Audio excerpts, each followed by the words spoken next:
Hello everyone and welcome to St. John on the southern coast of New Brunswick in Canada. Beautiful morning here for the Ford World Women's Curling Championship 2014. This is a time with a unique character, colourful heritage properties.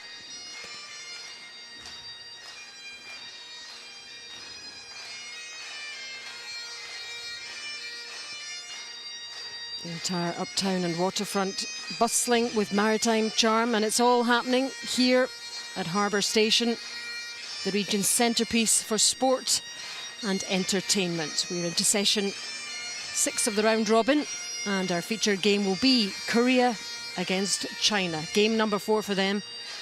I'm Alison Walker, and joining me, Luke Coley. Live commentary coming up on the whole game.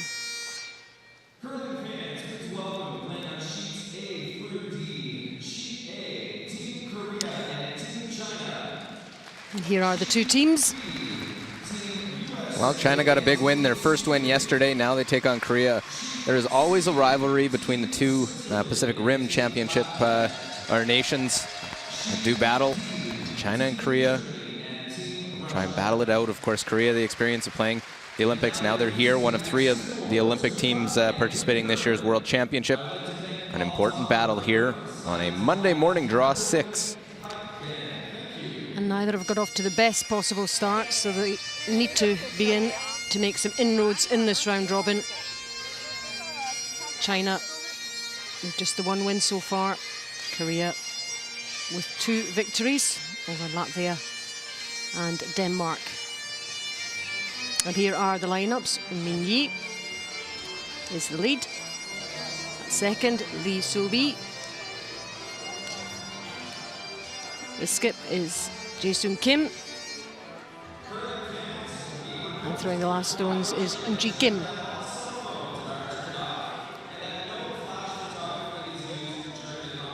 For China, Wei Wang is the lead. Jinli Liu plays second. Yilun Lang is the third player. And Sejia Liu is the skip for China.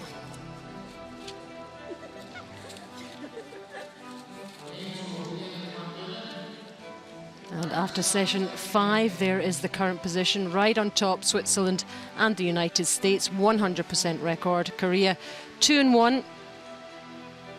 Those 2 victories. And China, just the 1 win so far over the Czech Republic. Czech Republic and Germany yet to get any points.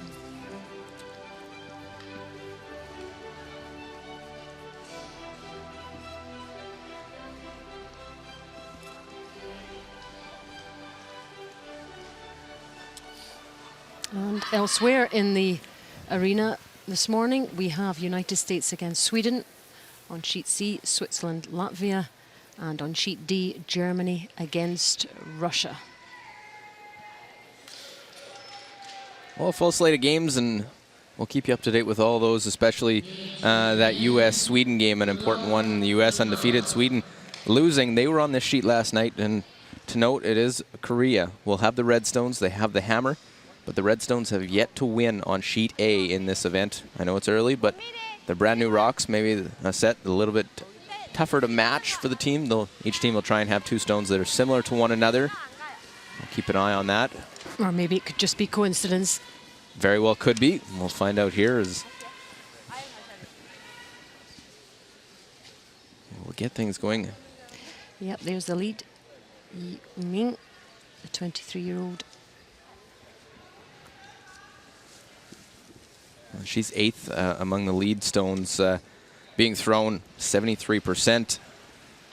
Started off with a solid game, but has dropped progressively throughout. In each game, Korea with that 2-1 record. Their loss coming to Sweden. They have beaten Latvia and Denmark.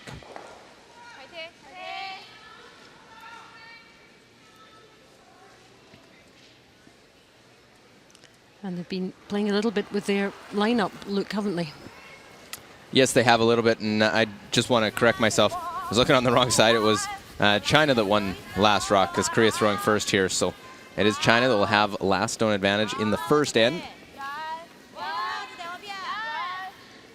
They do the draw to the button, and Korea went back a part of the rings, and China got inside of them to earn that. China's elected to go a very defensive style of game. In the previous couple of games, I've been able to see playing hits. I wonder if that strategy will change today. There's Ray Wang, the lead for China, 19-year-old, one of the younger competitors here. I find this an interesting move, moving Ray Wang down to the lead position. Played 82% yesterday in their win, and then moves down a spot in the lineup. I thought she was solid in their matchup last night against the Czech Republic, and throwing big weight shots. But she'll be throws a hit there, but will probably more draws than hits in this game. Maybe the other player's just more comfortable in the other position. There can be all sorts of reasons for these things, rather than standard of play.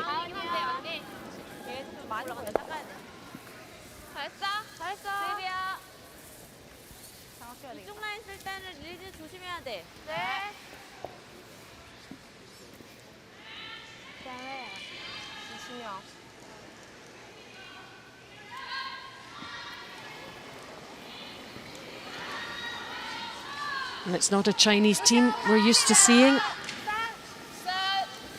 Betty Wang and her team, also from Harbin, very used to seeing them on the international circuit.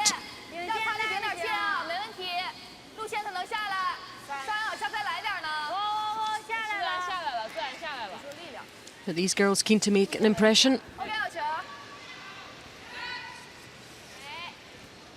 But taking a little while, suffice to say, look to find their feet in this competition. Yeah, it will at a first time at a championship. They have a couple times, maybe with strategy, still learning when to pick your spots, when to go after, being aggressive. There after the rollout, they throw up the corner guard. That's Lee Soo-bi.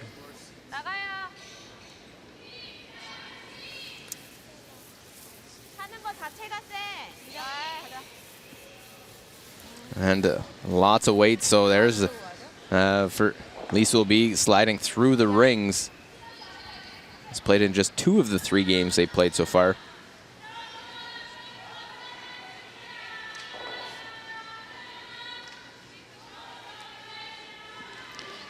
She was part of the team that was 4th in the Women's Worlds in 2012. That team performing exceptionally that year.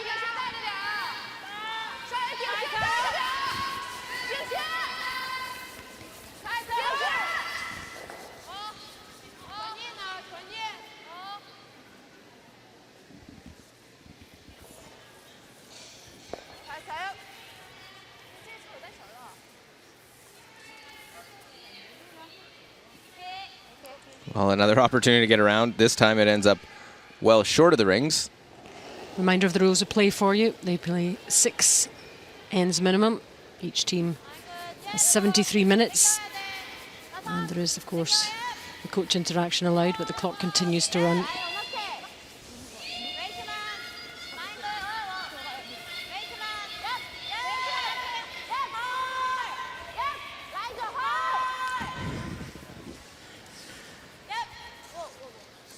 Well, looking to draw around, go top of the rings.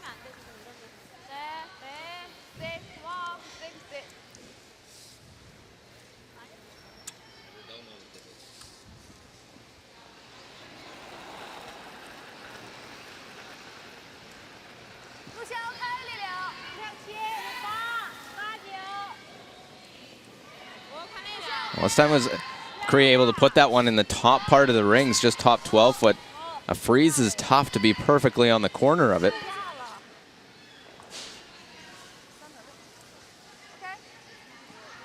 Wow, and that one right through. Again. Yeah, and you can see her annoyance to that. Just not quite getting the measure of the ice there.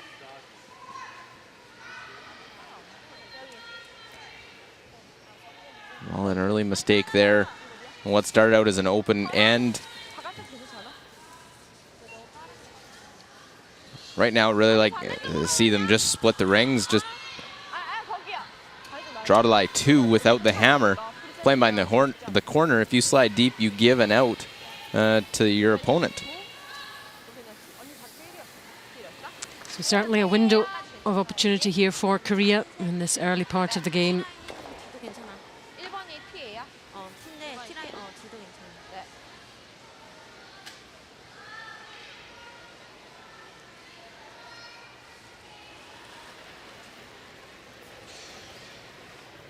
Ji-Soon Kim, the 26-year-old.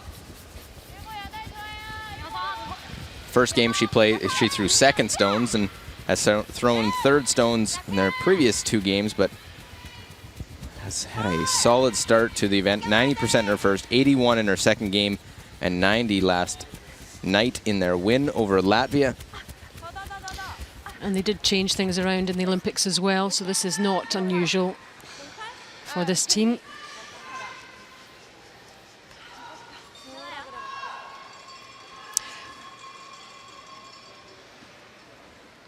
Well, failing to get into the rings, trying to split the house. Still gives advantage to China. Wondering maybe the stone's a little bit slower, what they call a cutter, one that curls more, and will obviously the weight will come off it. Yi-Lun Yang.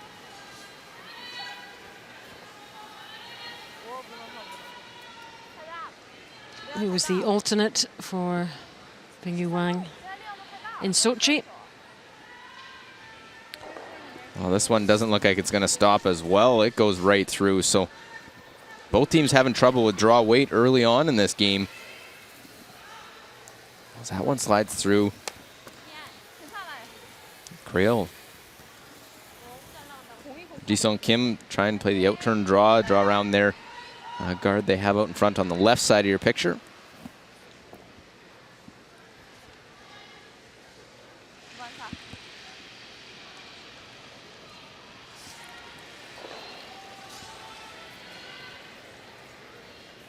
Get a look early on, the hog-to-hog time.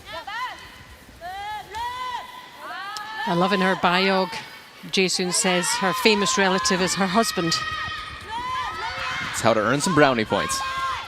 As we see, 15-8.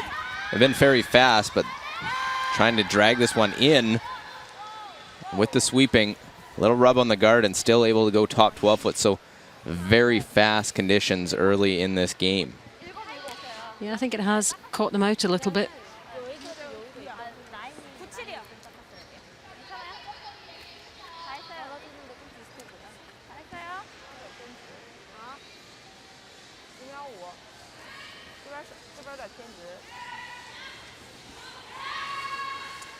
Yi-Lun Yang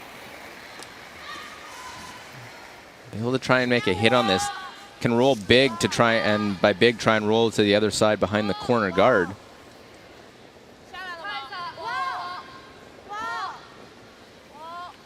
Well, make the hit, now the roll. Where will it stop? Rolls all the way out of the rings and out of play.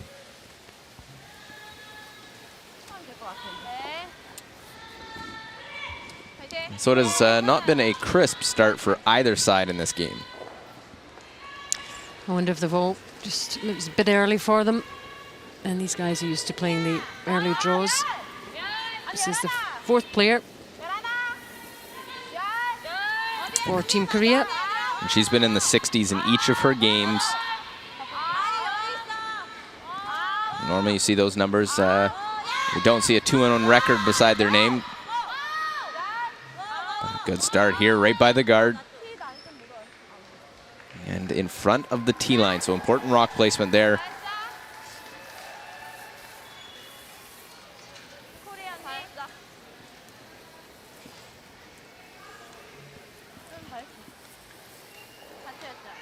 This one, nice movement inside out. That from the center of the rings to the outside of the house. Go behind that corner guard. A great look there of those two red stones, well protected. an end setup. It would be nice if Korea had that final stone playing away from the center. They have the heart of the rings to draw to late. Sedya Liu for China, the 25-year-old from Harbin, which is the metropolis of curling in China. That's where it all happens.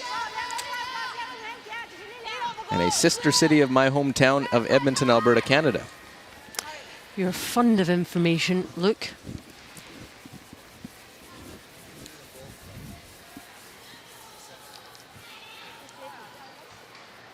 Full of information and knowing it because I'm from Edmonton.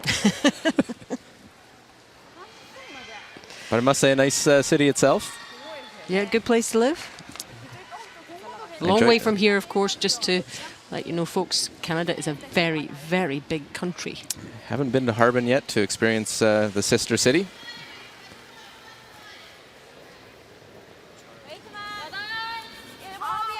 And Chi-Gim, after the freeze came up a bit short, it is second shot though, so they're trying to draw in lie 2.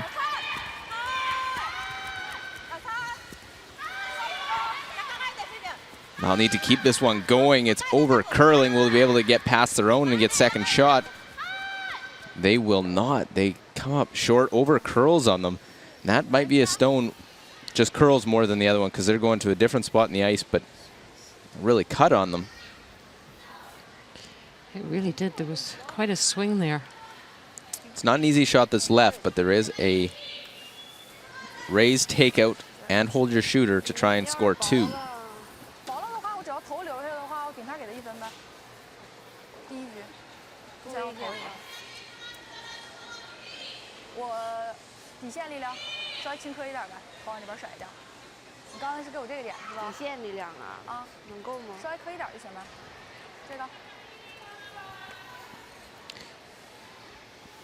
So what are they thinking there, Luke, do you think? I'm just trying to find the angle and what type of weight they need to throw in order to make the short raise and stick the shooter.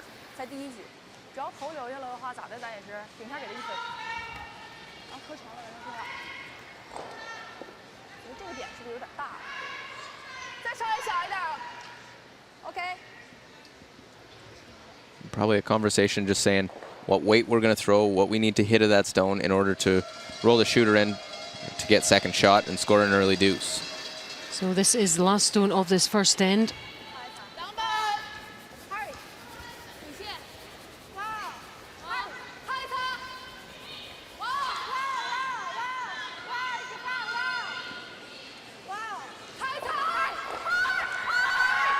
Well, got to hit the right angle, remove it, roll them both in, and very nice. Quiet weight. Sedya Liu comes up with the beauty of a shot for 2 in the first.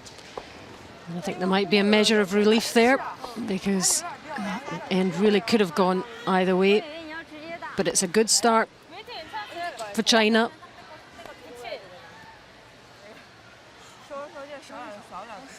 Yep, 2 shots, and after the first end, Korea 0, China 2.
Well, another look at that final shot and a very nice recognition of the angles, not overthrowing it, playing just that quiet, really tap weight in order to promote this one onto the red stone that was shot stone and get a little roll with the shooter to lie 1-2 and score the 2 points.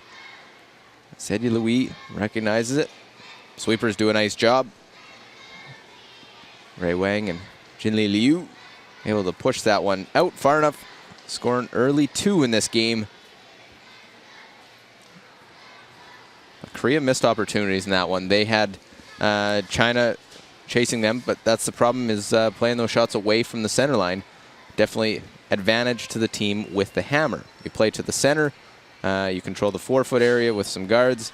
A little bit of an advantage to the team without the hammer. And really, that last shot was probably the only decent shot in that whole end. But that's the one that determined the outcome. I'm sure the girls will have got the measure of the ice now.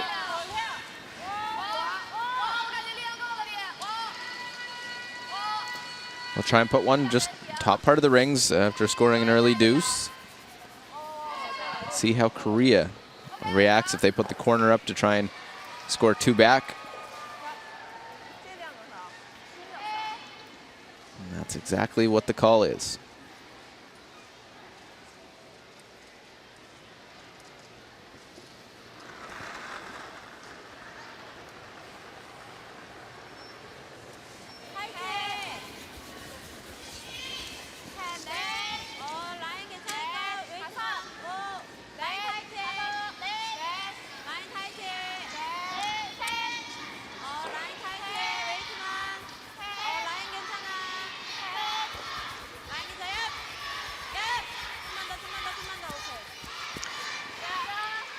Right, so good start for China. What about the other games on sheet D? Germany against Russia in the first end. And it's Anna Sidorova, the Russian skip, with the last stone. She's got an open hit here to score an early deuce. Good start for them. They lost their first, have won 2 straight, including a win over Sweden. And here you see that stone on the left of the picture. The second counter, right on the nose, sits in the 4-foot. And that's how Russia takes an early 2-0 lead over Germany on sheet D.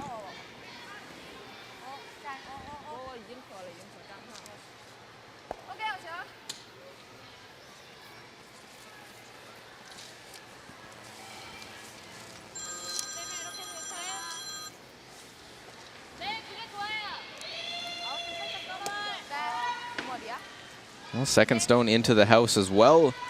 Now those stones can be used. They're not perfectly one in front of the other. For Team China, that's what they are trying to accomplish with those 2. A little bit of a stagger.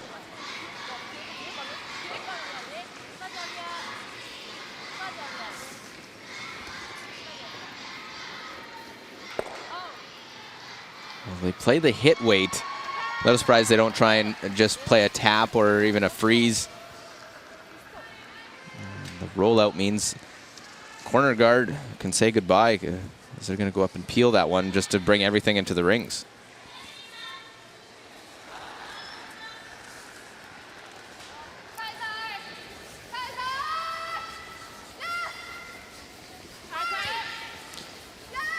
Li Liu just getting rid of that one. So peel the corner guard.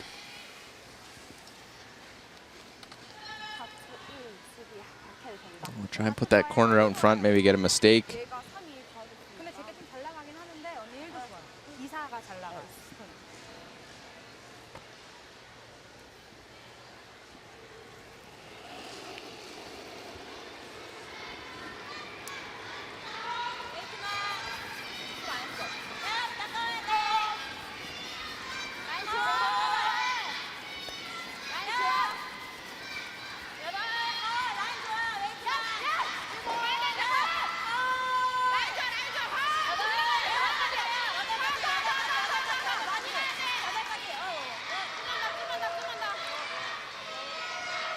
Well, using that nose hit on the corner and drawing around, gets second shot. Elsewhere on sheet C, Switzerland are playing Latvia. Let's see what happens in this first end at the last stone stage with the Swiss skip. Switzerland going well, of course. Yeah, snuck one against China in a game they probably, I'll tell you, they got away with one in the 9th end in their game. But dominated and defeated a struggling Canadian team last night to move to 3-0, and good start against Latvia with an open hit and stick for 2. Back to our feature game, Korea against China. China with 2 in the first end. Sneaking past that guard. Lots of room to get past that halfway guard, and they make a nice hit. Little roll, Jinli Liu into the second position for this game.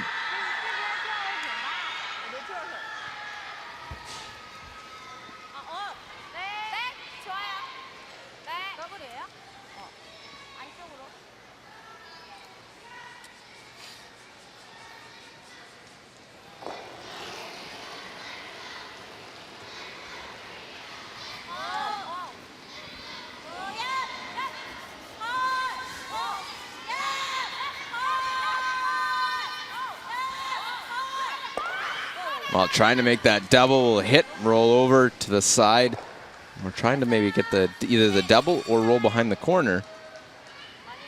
This will be Lee. And interesting to note, 3 of the 4 members of this Korean team as their sports hero are Canadian curlers. Jennifer Jones' team for Seol B. Lee. It's Jennifer Jones' second Jill officer, a recent Olympic gold medalist. Of course, they played each other out in Sochi.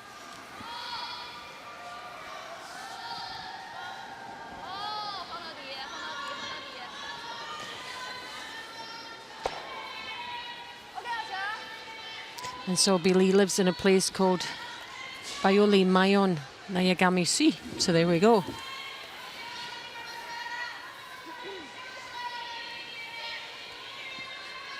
It's easier to say Seoul, I think. But huge interest in the game out in Asia. A really blossoming sport. And will do nothing but grow as the Olympics are bound for South Korea in 2018. And this is the dominant women's team in Korea at the moment. But I'm sure there will be others snapping at their heels leading up to the Olympics.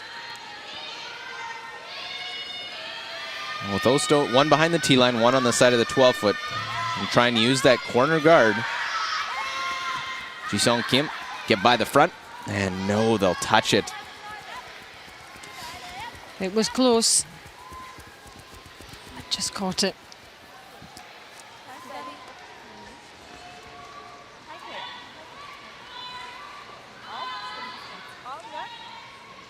So, little roll off of that one. And one other game to catch up on sheet B, the United States against Sweden. Big game this one, first end. The US skip with the last stone.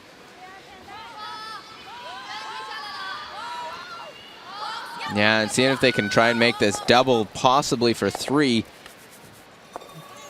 But will jam on the back one, makes the double. They'll take a look at it, and it is just 2. It was close for that third one, but only 2 for US, trying to keep their undefeated streak going. Different for them after in 2012 they started 0-5. Here they're 3-0. Yep, good start for the US.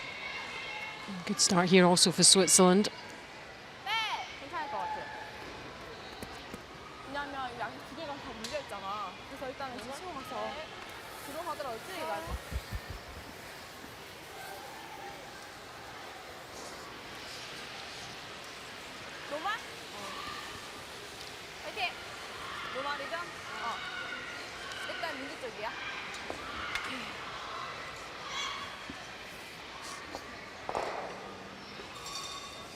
Here's Jae-Sung Kim, 26-year-old from Seoul.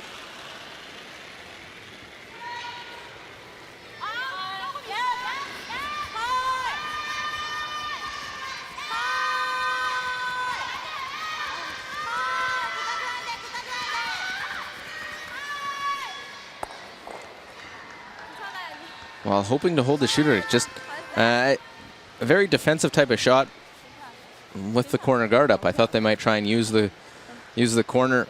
Line 2, you could go up and peel the corner guard right now if you're China.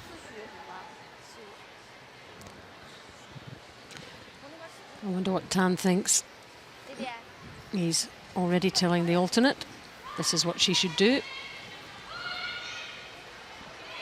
But it's easy from up there. It is, obviously from here as well. They're looking to try and put the pressure on Korea. You're seeing them get some, have some mistakes. But you throw one top 12-foot, this slides deep into the 8-foot. Then they can just, they could play a hit and roll off it, try and get behind the corner. If you peel it, now that you lie 2, you're still in a position to get a force and take the hammer back into the third end.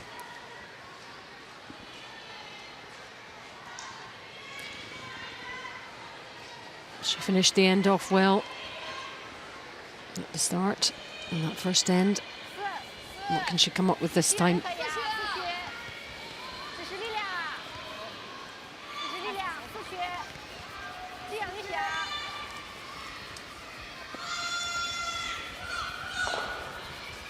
Girls are all on it, sweeping and on and off. I just want this the top part of the rings, just into the house. And it'll go there, top 12-foot to lie 1. Korean. There's Choi In-suk, the coach of Team Korea. This team actually went 8-3 in 2012 in Lethbridge, and lost out in the three-way tie for first place, and played Canada in the 3-4 game. Lost that one, and a good story from that one is obviously. Ji-Sung Kim, a big Jennifer Jones fan. Jennifer actually sent a jacket to her. Yep, they were really, the surprise package of that championship. They played some wonderful curling and thoroughly enjoyed the experience.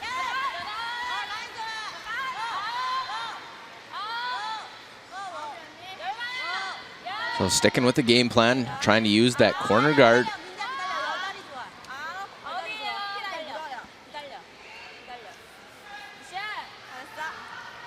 Oh, very nice, able to use that guard. It's still in play. A lot of room, still a possibility to get at that one.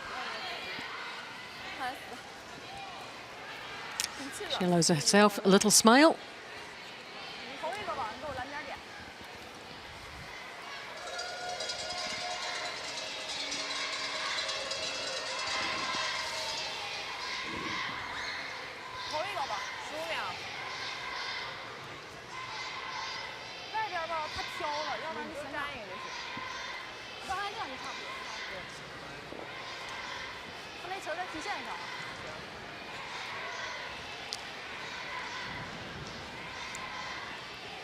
Well, Sedya Louis now has to play a perfect angle freeze. Has to have the right angle and the weight. Can't really afford to bounce off it because it is in front of the tee line. Very good with her weight in the last end. She was to just get this in the right place to make it as difficult as possible for Korea in their final stone. Well, all 4 of them trying to get it there. Will it over curl, though? That's the question. But that's spot on. Great sweep to get that right on the corner.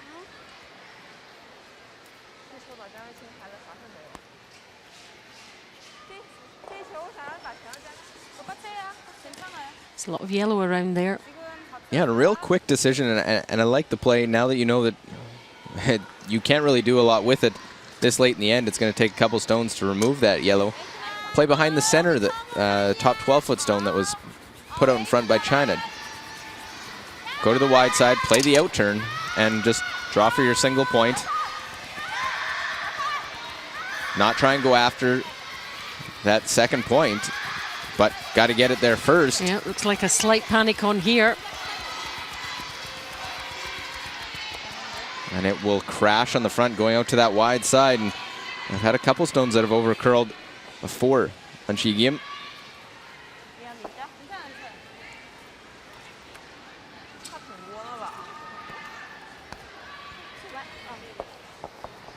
Oh, and I thought it was...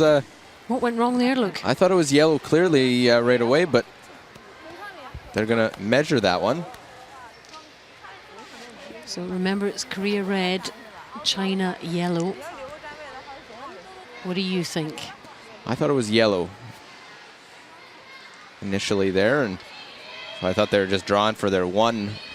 You know, that is very, very close. Remember the angle you're looking at from right over top of the button. A good look there from the overhead camera. What happens if it's exactly the same? It will go down as a blank end. Here comes the measure, just to make absolutely sure. Have the official come out.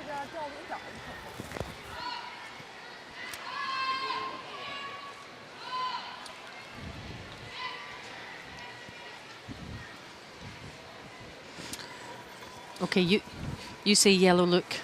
I say red. yellow. I thought when it came down it was yellow. I think it is yellow.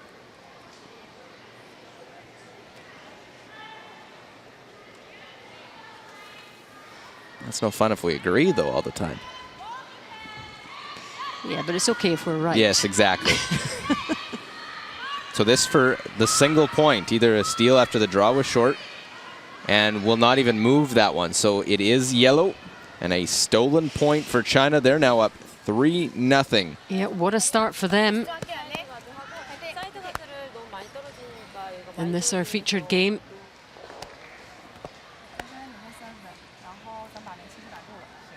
After 2 ends there. There it is, Korea 0, China 3.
Elsewhere, Switzerland against Latvia. One of the other games going on in the arena. We're into the second end. Swiss with that 100% record so far. They're 2-0 up on this one. Can Latvia get back into it in this end? Last stone.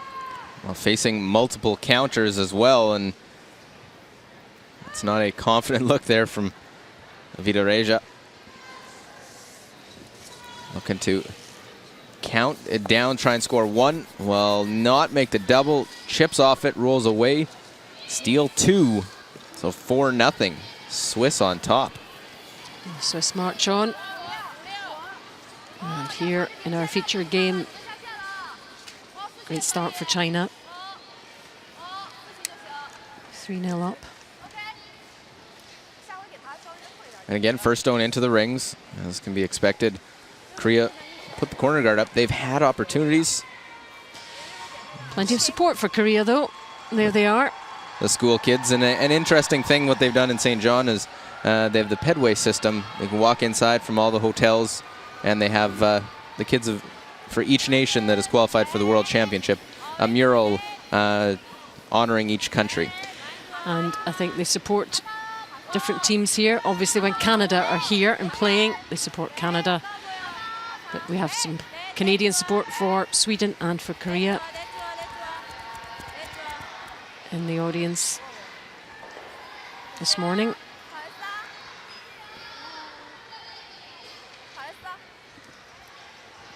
And they want to get back on track in this end.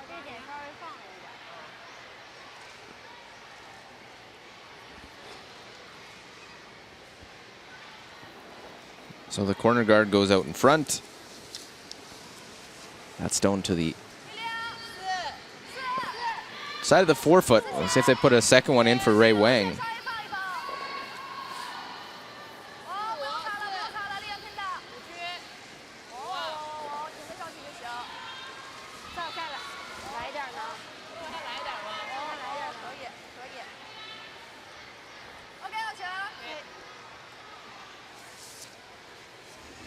On sheet B, that United States-Sweden game down to the second end. Maria Pritz, the Swedish skip, with the last stone. 2-0 down.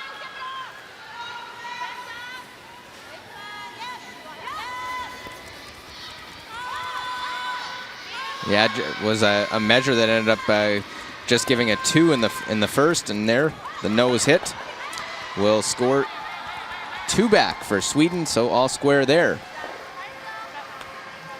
That's a big one. Sweden doesn't want to drop a second game and fall 2 games back of the leaders.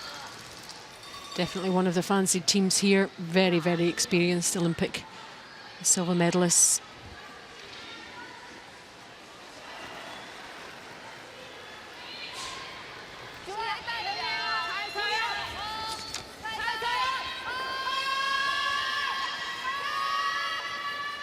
Li Lui getting rid of the guard.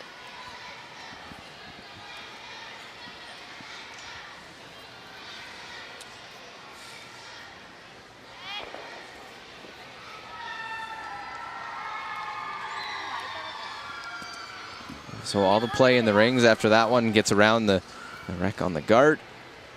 Korea's going to... Couple choices here. They could play this in the corner guard. They could hit the one in the rings real early to hit that one. And they're electing to try and guard up that one they have in the house.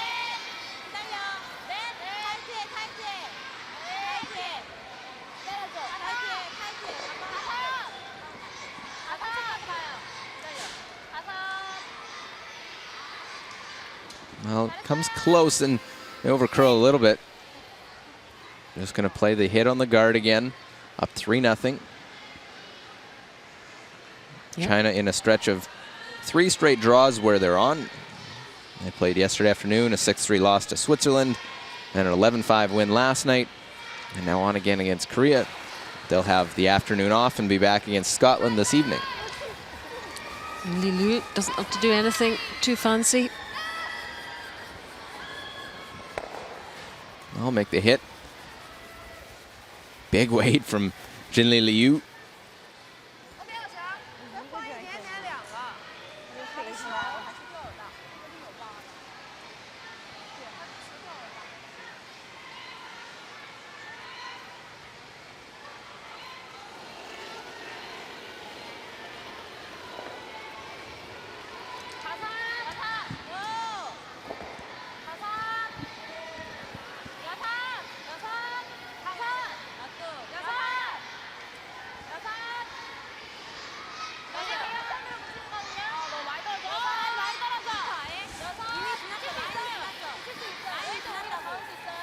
Well, lots of weight. This one's going to come right down to it.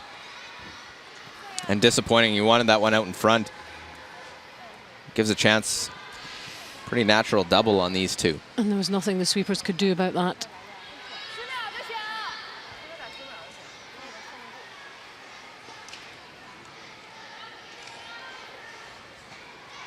There's a look at what they're facing. Nose hit here.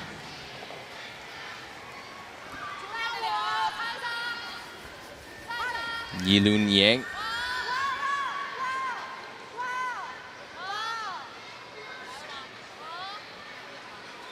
Make the nose hit, make them both disappear. If that red will continue to roll out, and it does. So 1-2.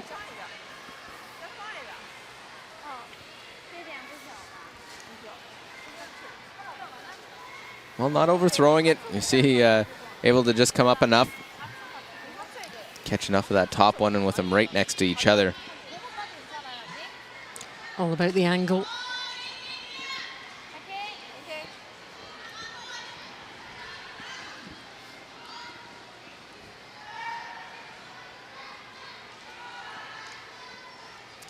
Trying to use that stone that was just thrown as a guard, something to hide behind. Ji-sung Kim.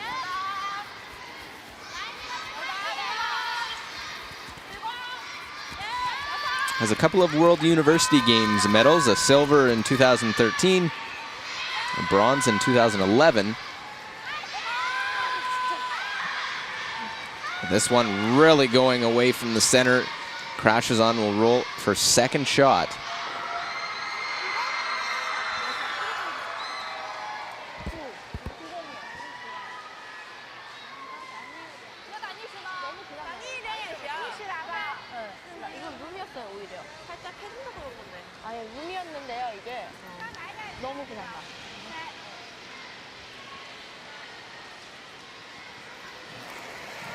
I think this ice, they want to roll a little bit. Don't want to nose and leave another a short hit and roll available for Korea to hide a stone.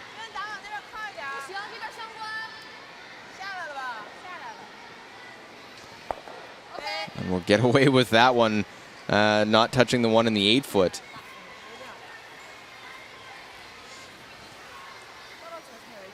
I just feel Korea are chasing things, trying to make things happen, and it's not quite coming off for them. Their rock placement has been off. They've had some draws come up and be short onto the corners. Momentum really swung in that first when Korea controlled the end, gave up 2. Had chances in the second as well. This one shot, though, can make all the difference. And it can swing the other way again.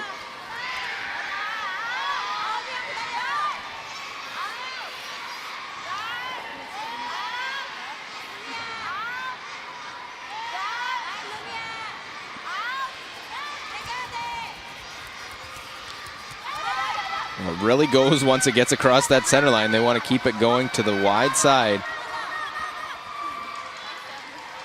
They wanted to get it buried, but I think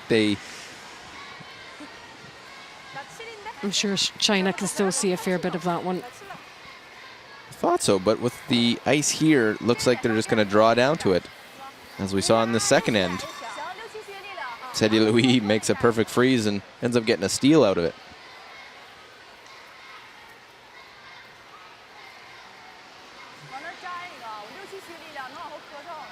Good look at the swing it takes. And obviously curled enough that's forcing a freeze by China.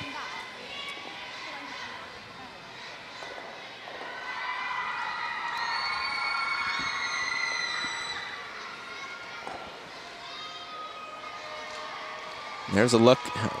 It is in behind, fully protected by those two yellows, and they're overlapped, so no run back.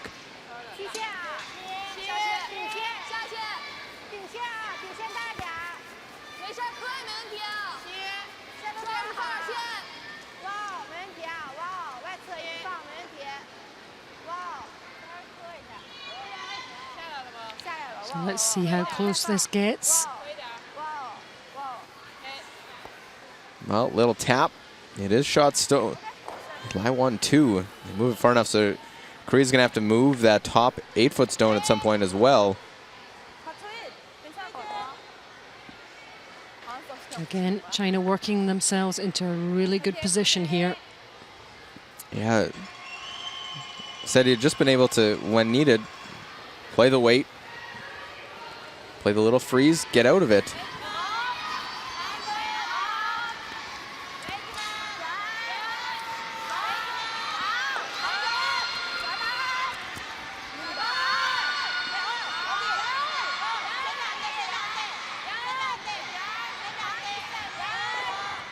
Well, line is important here on this one to try and play a little tap.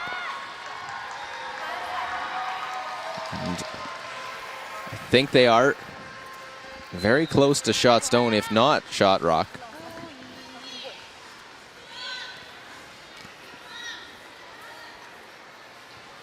It's becoming a very busy house there. Lots of stones in play.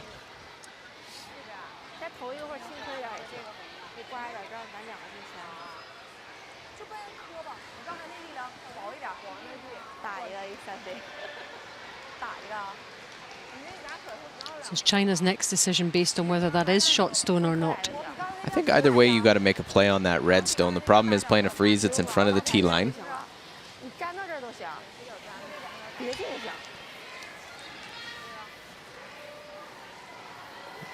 Just thinking if you could throw some weight at it. If you could see enough on the center line side of that red, use the yellow to get rid of the back red, have the red kick out enough to lie 2. They've elected to play that quiet weight. Sadie Louise, final stone.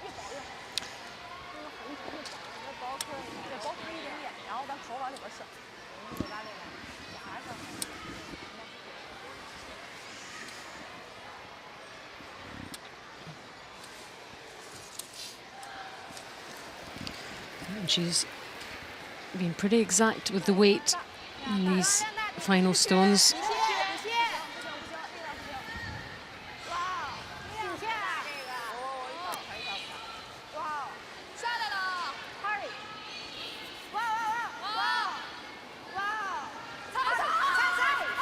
Well, they got to be careful where they hit this, the angle. They'll tap and we'll roll it on. They're definitely 1 right now.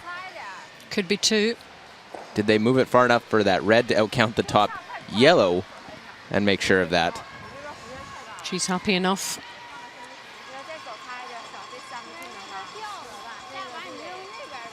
Ji Soon having a good look.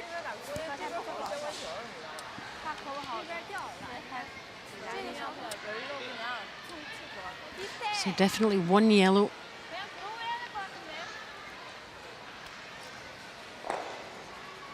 Well, the movement of this one, they wanted to try and just keep the angle on it. They knew their yellow at the back end wasn't going anywhere. She's trying to get that one to roll in a little bit, keep the right angle. Yeah, I think that worked. That swing from side to side did the trick. Well, the rock definitely didn't go back and forth like she was watching that one come down. So, what can she do with the last stone of this third end under a bit of pressure? Well, I think they've looked real tough to hit that yellow and roll in to get shot stone. So just a straight draw, and I think it's facing 2 now on Chi Kim. Having to work hard here for it. Trying to get that one there. Will it get far enough? Outcount the 1. Oh. And now take a look. How close is it? I think it's 1 for sure. They'll take a look. And I think it is 2. just 1. I think they got it just far enough.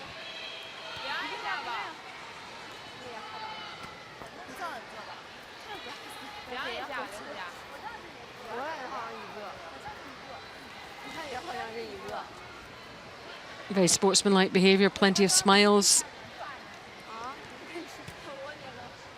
And it is just the 1 yellow. No measure needed. They both take a look, say it's 1, and it is another one for China.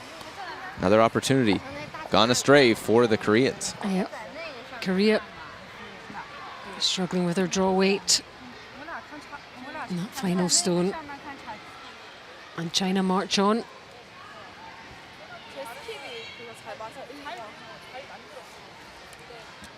Koreans really chasing the game. Long way to go still, though. But they must be much the happier of the 2 sets of players, no doubt about that.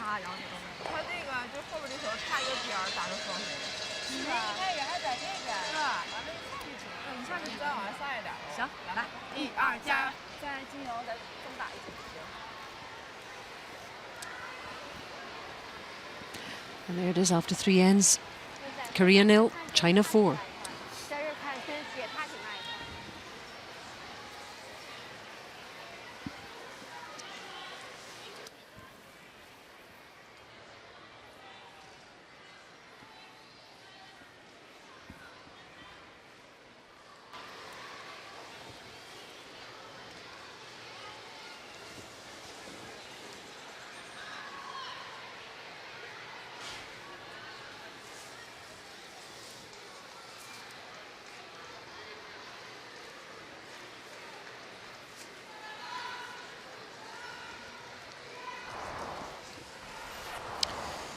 Elsewhere this morning, Switzerland against Latvia.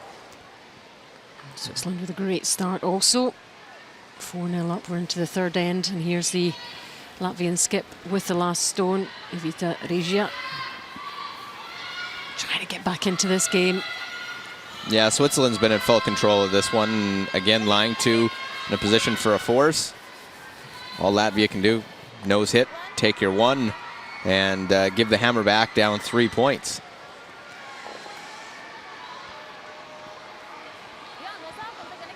Still smiling though. They'll still feel they've had a chance to get a grip in this game. The Swiss are going well. 4-0 here in our feature game. They were in a tie game against China. China had a nose double for 4 that Zeddy Louis would love to have back. Gave up a steal of 2 instead of a possible score of 4. Or run out of stones, and it was a win for Switzerland. Then they went on to a commanding 8-2 win over the Canadian side last night. It's funny how One Rock can swing not only one game, but possibly 2, because they took some momentum into that Canadian game. Tiny margins. It doesn't necessarily mean a team's played very badly if they lose badly. This is a lead for Korea. Minji.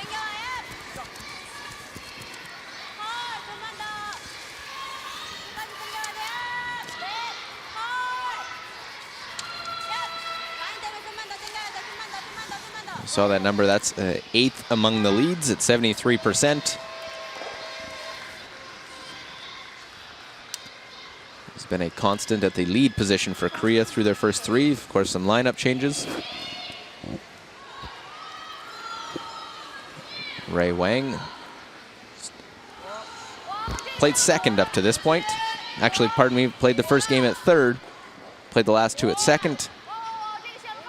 Now at the lead position. And good stats so far, 82%.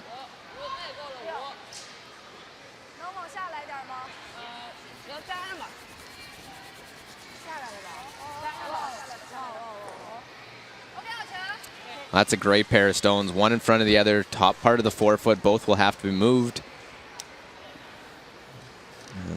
Ji-Sung Kim try and generate some offense. They've had some chances to play around corner guards, get things going. Just haven't been able to finish the end.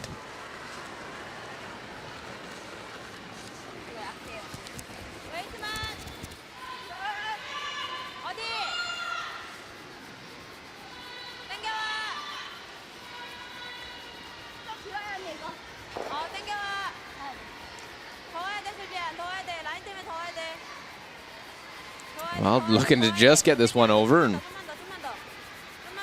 2 corner guards in play.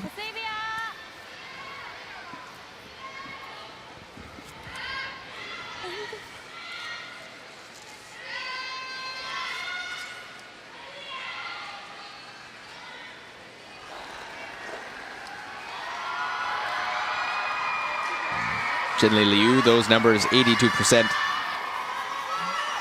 At the lead position, played 85 in the one game she played at second as she makes the double peel, but pushes a Korean stone into the house in the process.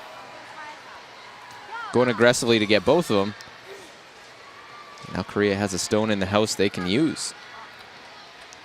Zeddy Louis showing her animated side here this morning. In an interview yesterday, was very excited and about playing against their rivals from Korea. Yep, they do like to get one over on them. Here's Lee Soo-bi, second for Korea.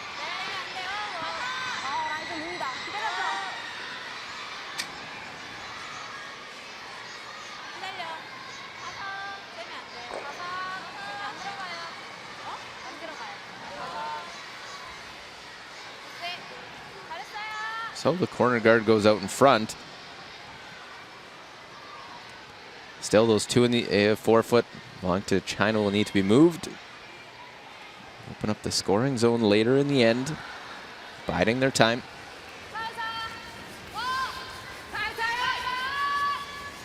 Jinli Liu. Well, and does make contact with that second red. Wasn't the call there on that one to to move that one, but they just touch it a little bit.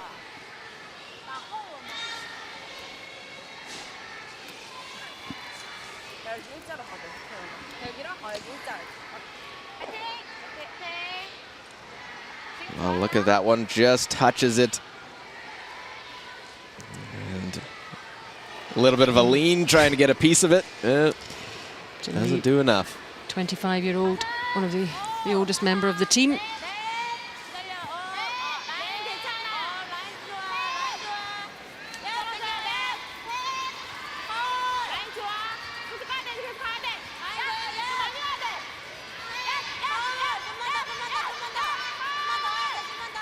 Well, now they change plan. They decide to guard the one of theirs in the house.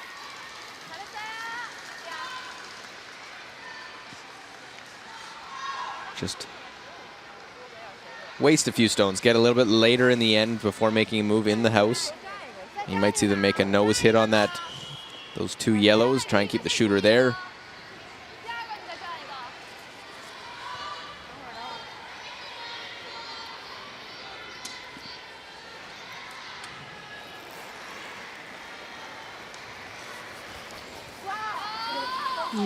Liang.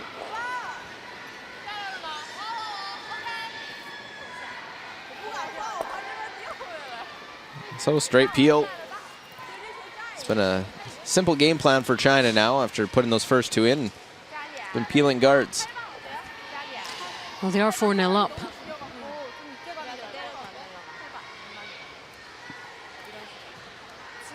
It's really up to Korea to take on the game.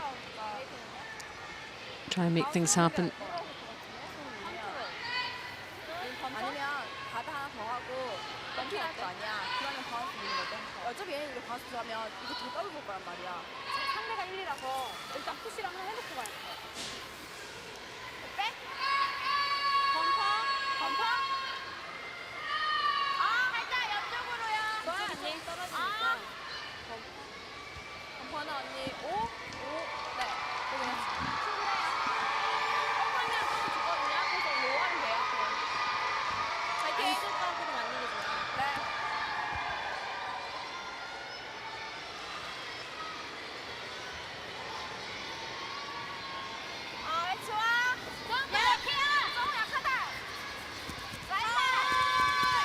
Well, 90% solid numbers. Ji-sung Kim has played very well. They want to hold this one on that yellow, but they won't. They'll end up touching their other red first. It's an interesting result. It's not end of the world. Meantime, while we're looking at that, let's check on Germany against Russia on sheet D. Fourth end. Russians 2-0 up. And Germany really struggling in the round robin so far. It's a new position for them again. Una Lehmann steps in as they decide to go different way.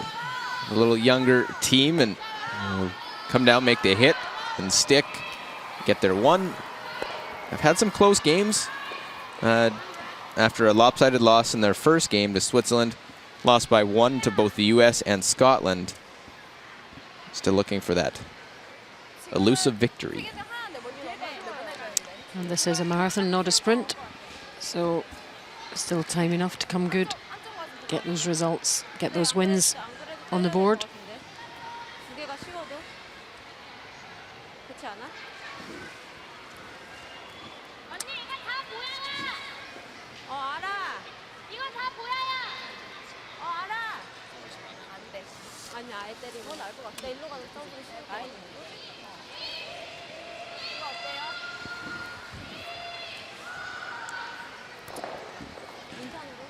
Well, as they decide there, just trying to figure out how they try and get a deuce out of it. They want to get on the board now. You see the records coming in.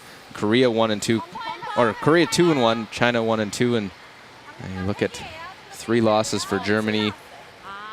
And then you start thinking down to the end of the week, how many's too many?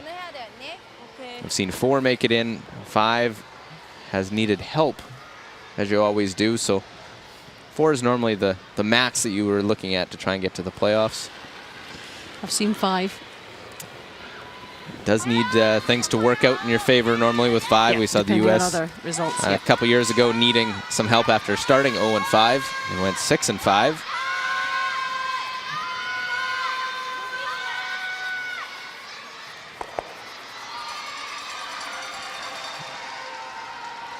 They get rid of the one there, trying to figure out where to go with the shooter. Rolls a little bit to the center. Seems like a natural double now to pop that red one right between the 2 yellows.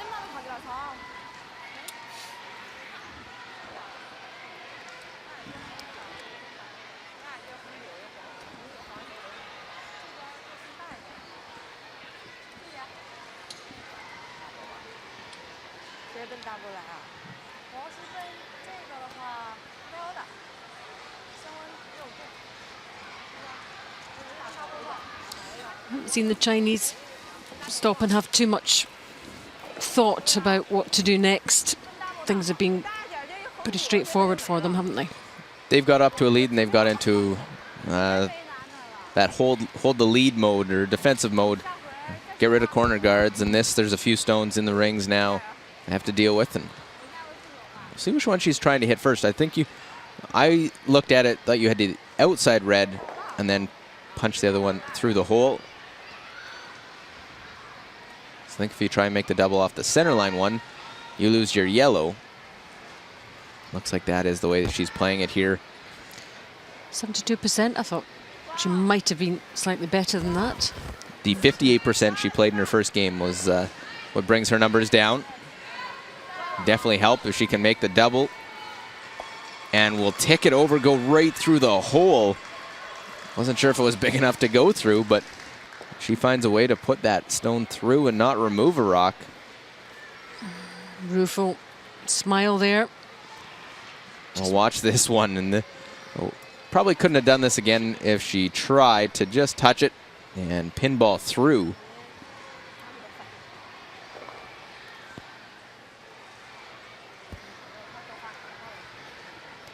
She knows that's unlucky, unfortunate. Missed opportunity. First of 4th stones on Shigim. You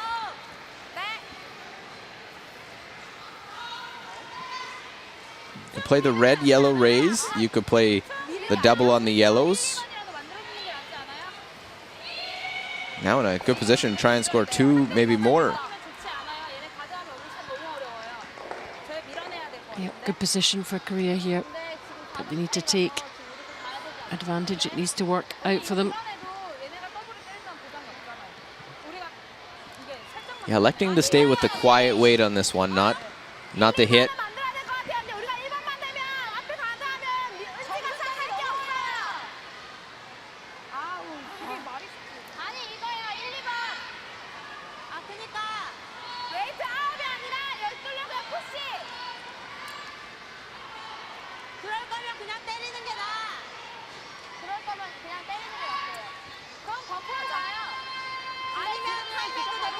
So communication between the two.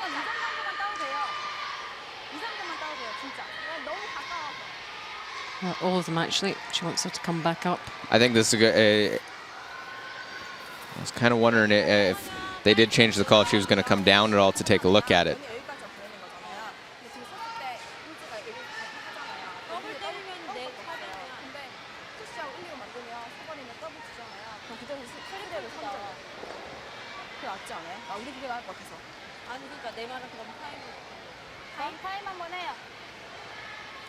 They're going to use their timeout. Yep, they really are not 100% on what they want to do here. Several options, so they're going to get the coach down. Mix up Choi. And have a, just get his words of wisdom.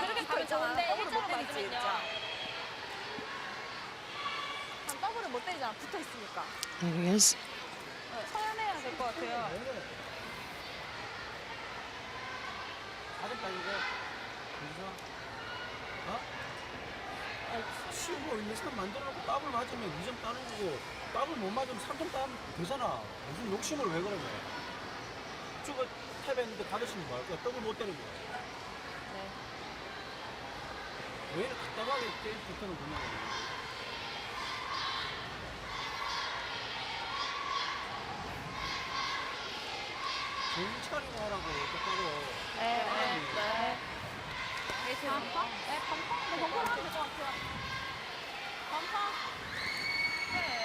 So what's the decision, Luke? We'll find out here momentarily. So see how good your Korean. It almost sounded, there was some silence in that they weren't sure how to respond to a couple of the comments by the coach. And this red to the yellow, get rid of it. I think he probably was saying, let's not try and get too cute. We can't score, we don't have to score them all right now. Let's make sure we get our 2 by playing this run back. And also as an element of how confident are you about making a particular shot. And if you are, go for it. Well, need to get hold it to go straight back and get rid of it. They'll push it out and we'll sit 1-2. One over curled for Eun-chi Kim. And it's always a different dynamic when you have a 4th stone thrower that doesn't call the game. See it work well for Sweden and Maria Pritz and Margareta Sigfridsson.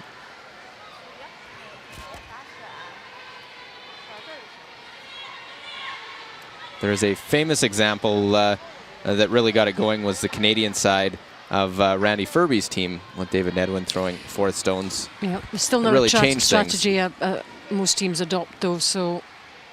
It's a different dynamic because you saw Eun-chi Kim down in the hack, was ready to go with whatever was called. But it is that last stone thrower that's important to have some input because they are the one throwing it. They have to commit to the shot. Yeah, they have to be completely sold on it.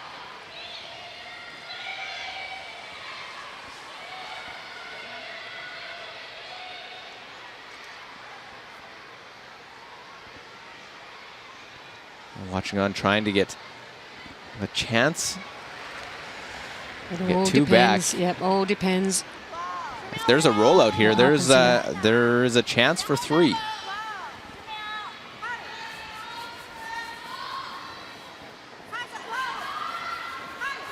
So I need to make the hit. Now the roll underneath to get shot stone. But I wonder now if there is still a chance to get 3 out of this if you can basically hit those top 2 stones at the same time, whether you can avoid the jam and if your shooter will stay. And that's what they'll be discussing. And that's what they're looking at. I think being 4 down will possibly play a part in the decision as well. They need to score 2 in this end. And that's what the call will be. That's the dynamic that without having that true skip that calls the game and throws last stones. Eun-chi Kim now coming down, and you see the time use. They've already used their timeout.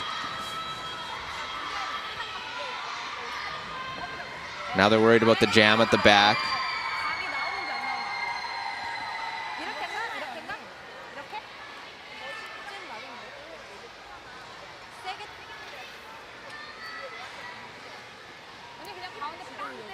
So there's about a 4-minute discrepancy already in their time clock. So a lot of communication, and down in this game they'll have to throw more draws, so that'll take longer on their clocks also.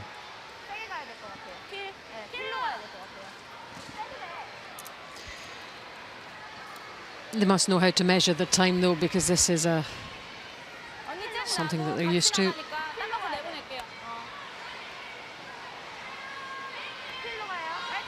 Well, they need to get a deuce, or saving time for a late end if you're down a lot won't do you any good.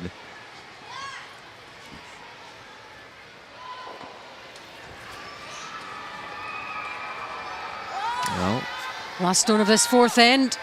What could she come up with? have to hit these 2 simultaneous.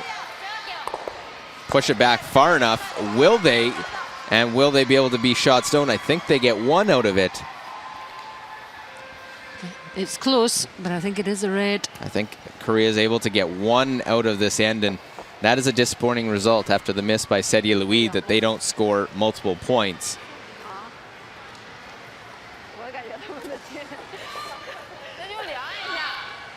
Another close look.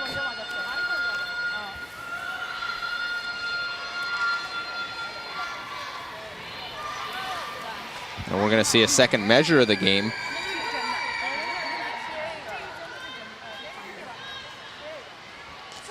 Disappointment though, even if it is only one for Korea. A real chance to get two, maybe even three. But will they even get one? I think they will. Korea red, China yellow, remember.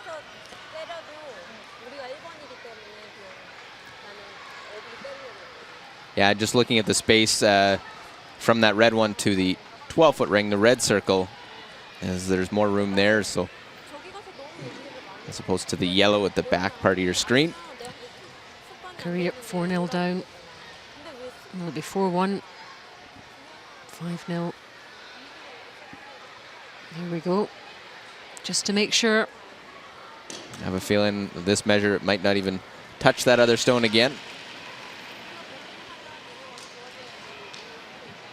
I see this sometimes with younger teams that they're not sure. They would rather have a measure to make sure than trust their I wonder their even eyes. if there's a psychological element here. Just It's a team you know. protracting the whole decision-making process, putting more pressure on. And we'll get the measure, and again won't touch that yellow, so it is a 1 red. And Korea on the board, but they trail 4-1, and they'll hand the hammer back to China. And that is 4 ends played, as you can see. Korea 1, China 4.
Couple of games still underway here.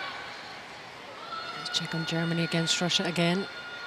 2-1 to Russia in the 5th end. One red stone counting in the middle there for Germany.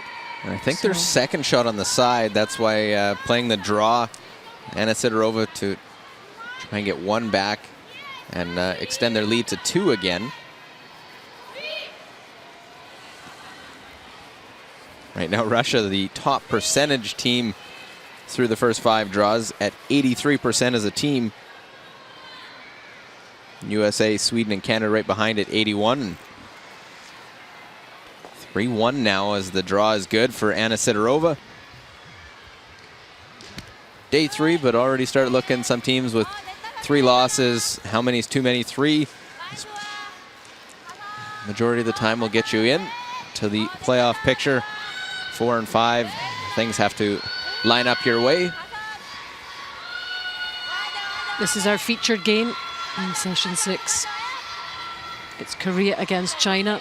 There are the numbers after the 4 first ends in this Ford World Women's Curling Championship 2014. 4-1, it adds up to China. Missed chances for Korea to make some inroads into that deficit in the last end. And China now with the hammer, hoping to build on that lead. Well, China trying to avoid a third loss. They're at 1-2. Last year, 5 losses got you into the playoffs. There's 3 teams tied with 5 losses.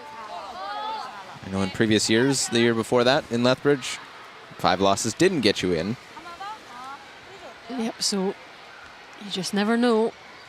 Anytime you get to that 5 losses, you need things to work out your way. Korea finished 8-3 that year in 2012 and ended up finishing 4th after the playoff games. Of course, the top 4 make the playoffs. And the page system we use, the 1 versus 2 will play in a game, winner to the final, loser to the semifinal. The 3-4 game, 3rd, 4th place teams will play in sudden death in a quarterfinal type game to get to the semi, and then have to win 1 more to get to the final. So an advantage finishing in the top 2. Make life easier for yourself, that's for sure. But all teams peak at different times. Things can happen. That's what makes the round robin so interesting. Well, each team will play 2 games for the rest of the final 4 days of round robin play.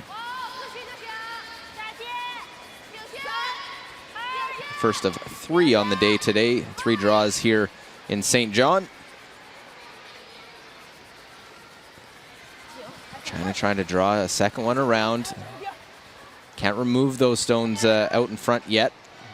Now, so we're into second stones. Every rock available to be removed.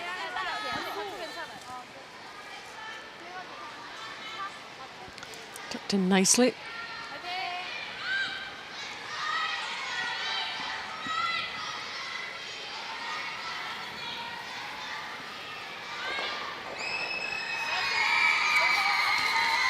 Well, Korea needing to battle back. They'll need to make sure they speed up their play a little bit. Took some time to discuss things last end. Use their timeout. Normally look at about 7 minutes an end to play. Probably just a little under that at the moment. And this one not going to curl for them. Get shot stone. Seti Luia now has a decision to make. Do you try and play the peel of the top, one of those guards? Or do you try and hit and roll underneath? You make the hit and roll to the top of the button. Don't like rolling away here because it allows Korea the free draw to get behind all those stones on the center line.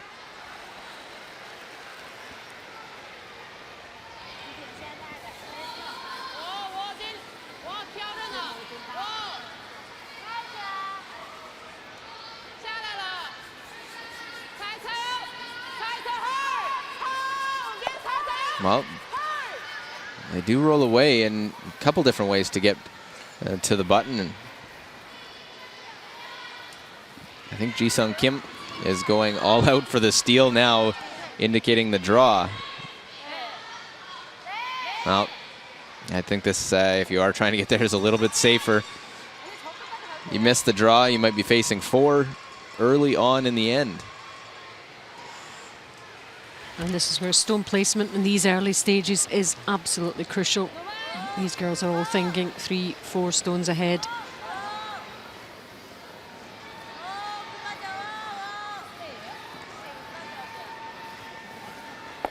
But right on the nose will sit inside of the 12-foot. On sheet B, United States against Sweden, 3-2 to the States. 5th end, close game, as we expected. Looks like Maria Pritz with the final stone of this 5th end. Facing 1 for sure, but not sure whose second shot. It looks like it might be Sweden in the back of the 12-foot. Has to get past the top one, make the hit. She'll do that. We'll make the hit.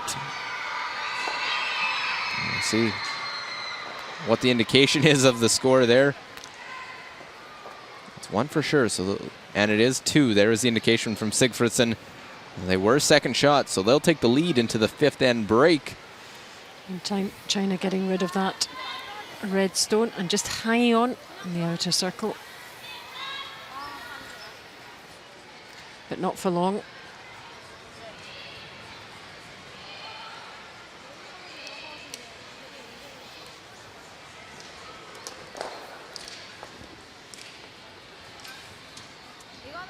China has to be ecstatic the way this one's shaping up, trading hits on that side stone. They have 2 already in the rings. They're lying 3 at the moment. Forcing this long hit and roll for Ji-sung Kim. Yeah, Korea really on the back foot at the moment in this end. They have it all to do.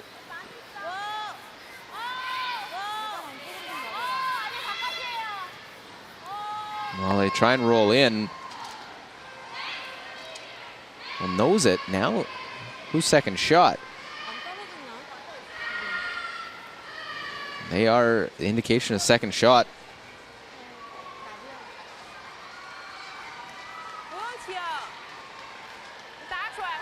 To peel one of the guards off in case they get one buried, then there's no overlap.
Well, it's third shot on the side.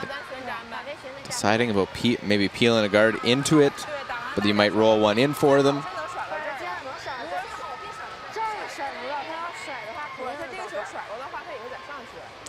That seems to be what they're looking at.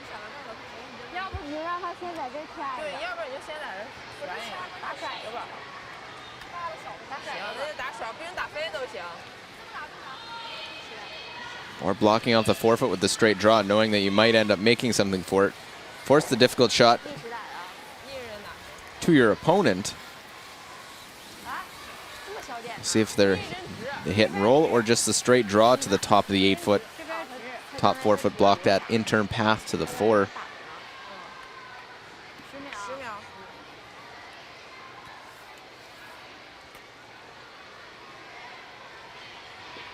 Well, looks like the hit is the call, trying to hit and roll off it.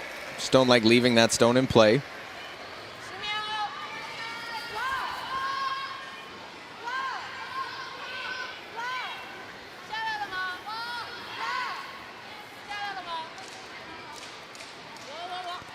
Well, make the hit. Now where do they roll to? Will it stick in the house? Keep spinning and it'll spin all the way out. Real tough playing that inside out turn. You're just waiting for it to curl. By playing that, it opens up this draw path. If you hit, even if you knows that, Korea probably was hitting facing 3. Now Ji-sung Kim can play this in-turn draw. Good luck, the sweeper's just trying to coerce it to move. And the movement it makes after the hit is what they didn't want. Rolling all the way out. It's the spinning, isn't it? And the spin will allow it to keep moving further. So does Jae-soon look at this?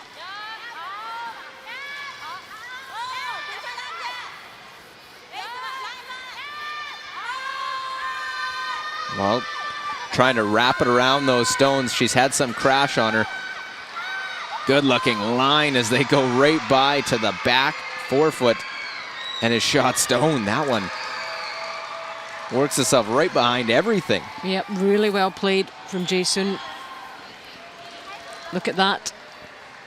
How do you get to that one? And that's a problem with not peeling one of those guards because of the overlap. There's no real run back. Great sweep by the front end. Able to hold this one and watch it come down close to that yellow. Close to the next yellow and wraps right in behind it. So they basically buried a stone around a rock top, just biting top of the forefoot.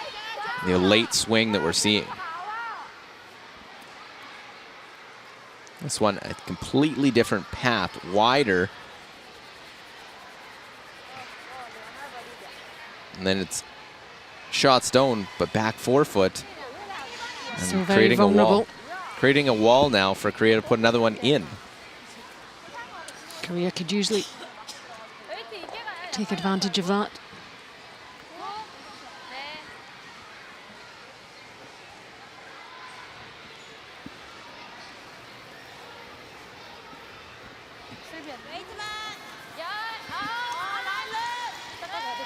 Oh, look here. The hog-to-hog time. We saw it quite fast earlier today. Those two a little deep. This one top forefoot. I think should be all there with under 15 seconds of the time. Come right down. And actually needed to get off of that one. Curl up to their own. It rolled away. I think yellow is shot stone. Yep, only just.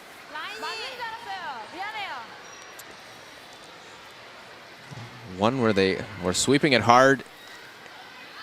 Either could have stayed on it to go back to the yellow or got off it, let it curl more. Just misjudged that one. I don't know if they communicated what weight it had, knowing that it was going to be all the way back to it. Ji-sun probably thought maybe it was going to needed to go after seeing her stone just narrowly get by those guards. Now look at that wall in the back of the forefoot.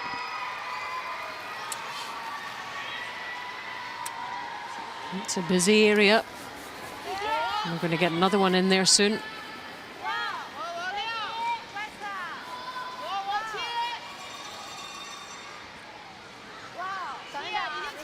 Holding off here as well.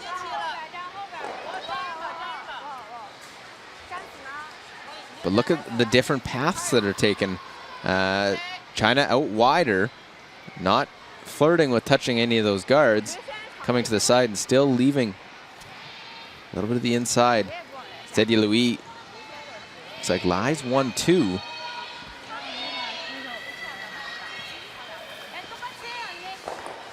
But leaves a little bit of an opening. This in-turn path. Final stone here for Eunchi Kim. And it's not as easy as you might think. Yes, there is an opening. Still has to judge it perfectly.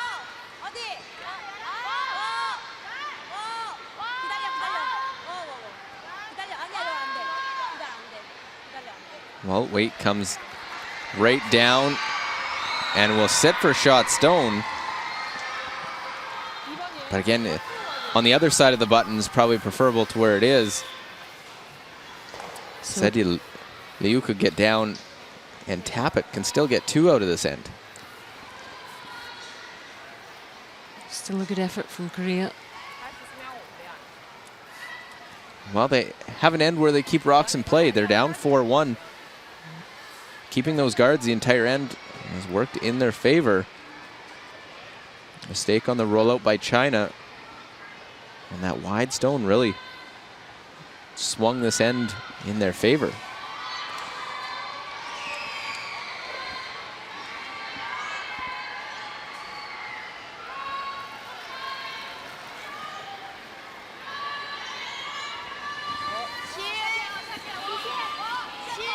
So last stone of this 5th end. Zeddy Louis. She's been pretty accurate with these types of shots. There's a narrower port here. Well, got to get past their top one, get past the next one and move it just a little bit. I don't know if they moved it far enough. It was tough to move it and get any closer. That was a very difficult shot. She gets right to the button, gets 1. So extends their lead to 5-1 through 5 ends. And very close to that guard. Just past it, but after 5 and into the break, Korea 1, China 5.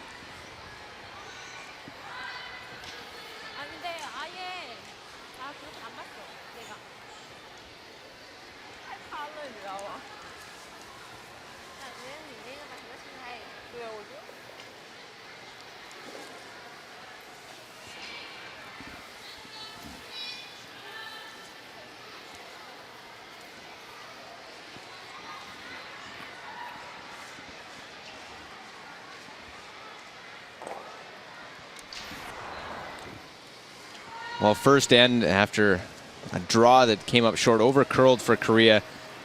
Sedia Louis, chance to play a delicate raised tap, chance to get an early deuce. And great judge with the sweeping, perfect angle, roll them both in, and there it is, an early 2 for China in draw 6. And second end after perfect freeze by Sedia Louis on the right-hand side there now. Eun-Chi Kim, final stone for Korea, looking to draw for her single, but going out to the wide side. It over curls and comes up short. It was a steal of 1. Head to the 4th end, and Korea with a chance now to try and score multiple points, get on the board, trailing 4-0 at the moment. Eun-Chi Kim needs to use her own to redirect that yellow one out. Able to push that one back far enough, but only gets 1 with the measurement. On the board 4-1 then, a single by China in the 5th. They're up 5-1 after 5. So as they head in for their tea and sandwiches, we go to Germany against Russia. In the 6th end, 3-1 to the Russians. And it's the Germany skip, Una Lehmann, with the last stone of the 6th end.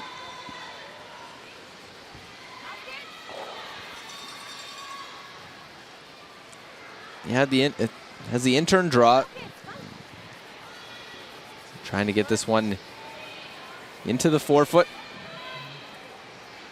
Facing a couple of Russian counters, so right to the button for a single. It is now a 1-point game, 3-2 Russia leading. And there are the other games. Look, it's United States 3, Sweden 4.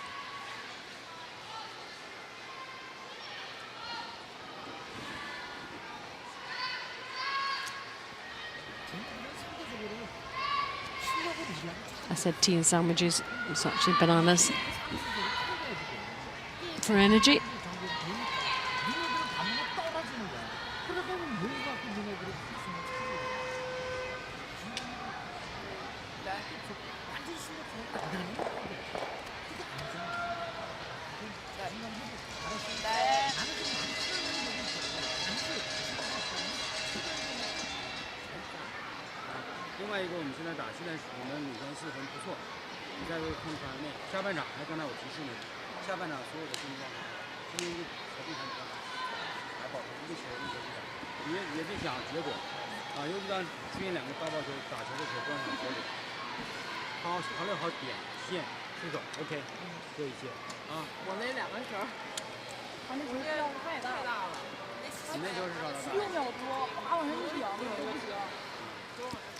Here's a stats look after the first 5 ends in our featured game, Korea against China. And actually not as much of a disparity as I would have thought. No, the Koreans, they just haven't made the shots when they need. They had a couple of shots in the first end. They had control of that first end until one rock miss. Ends up being a 2 for China. But you see the numbers in favor of China. 2 stolen points, last rock misses. And unable to get a steal in that last end. They tried to put the pressure on. They put a couple guards up. They'll get the hammer into the second half of this game. And we'll try and score a multiple points, cut into that 4-point deficit. And I guess that's what the Korean coach will be saying to them. Look, you're playing well enough. Things just need to happen for you. They'll need to pick up their game. They want to try and come back. China, we've seen solid hitting team. Looking to hold on to this one. Korea with the Red Stones, and we're in draw 6, and Red Stones are losing again. They have yet to win on this sheet. Here are the numbers for you. All adds up to China leading 5-1. And it's all to do for Korea as China get us back underway in this 6th end of our featured game. Session 6 of the round robin here at the Ford World Women's Curling Championship 2014. Live commentary from me, Alison Walker and Luke Coley. We've seen some nice shots played here. Nice weights. Delicate touch from both sets of players. It's a scoreline that matters to them. Well, Korea's going to have to take some chances. They're going to have to put up the corner guards. Utilize that. When they have had the hammer, they gave up a couple steals.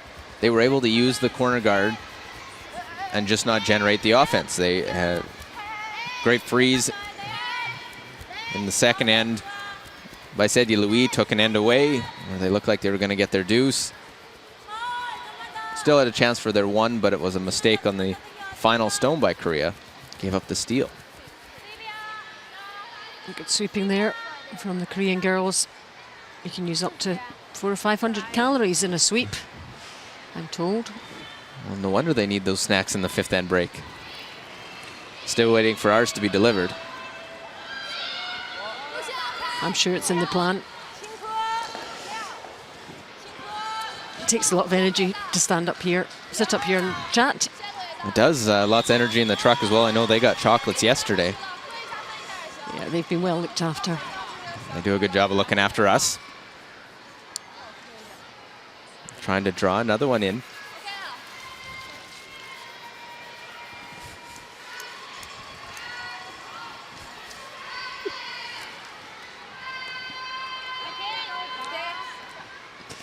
If you're Team China, though, coach must be very satisfied with the first half performance of his team. Yeah, they've really built their first game, a lopsided loss to the U.S. They struggled to find their form. They had to just sort of, obviously they missed their third. The regular third wasn't even in New Brunswick at the time. Yilun Yang. And she stepped in yesterday. They look more cohesive as a unit with her at third. And that vice skip position is very important, able to bring them into the mix, and is always the liaison between the skip and the front end. She certainly had a large part to play in the first 5 ends. Jinli Liu moves up to 2nd for this game, and 63% is the peel of the corner guard.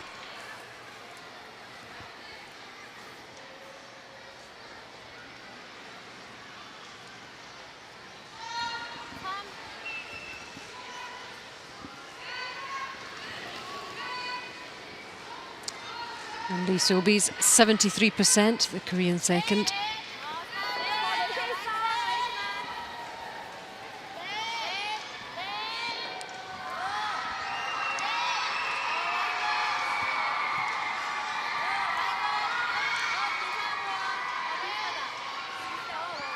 And the screaming you can hear in the background is the youngsters supporting Team Korea.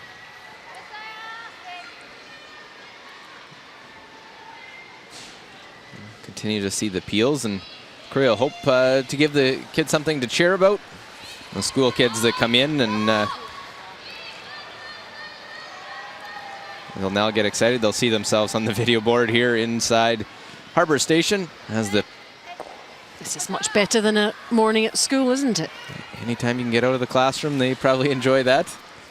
Learning the ways of curling.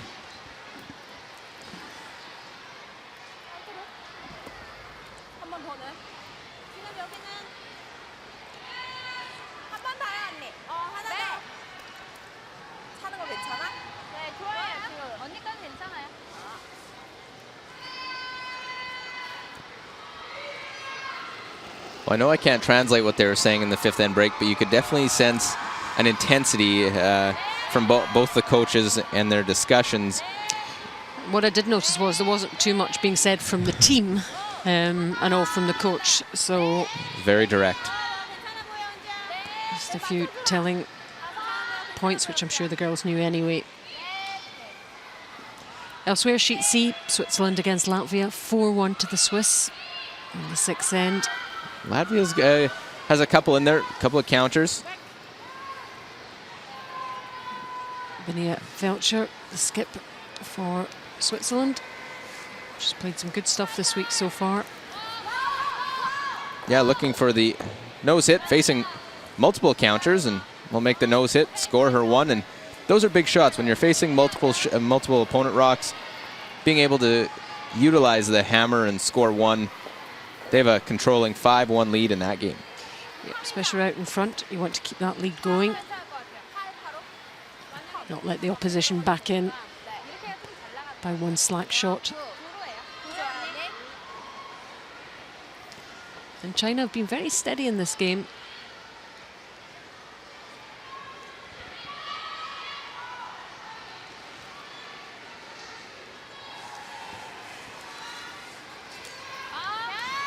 Jason needs to help get her side back into this in the early part of these ends. Team set up for a multiple score.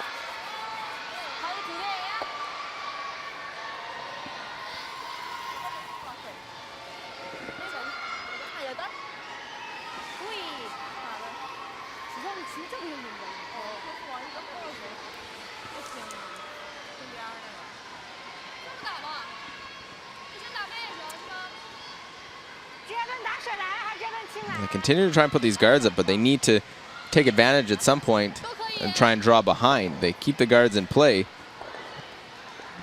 but need to try and draw behind them in order to set up points. Yilun Yang, 70%, the Chinese third.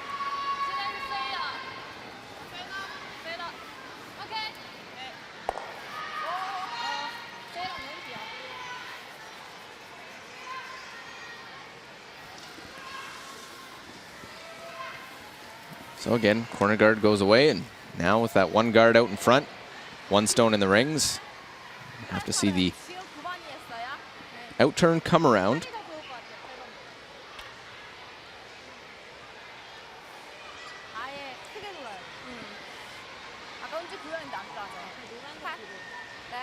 So not only has to deal with the guard, but the one in the top of the house.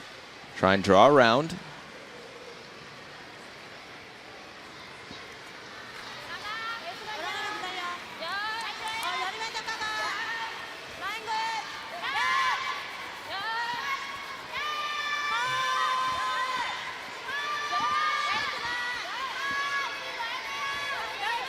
Wow, big scrub. Can they get it past that yellow, get around it? Right into the forefoot. Made some key draws the last couple ends. Jisung Kim. But front end earned their keep on that one. They dragged that all the way down.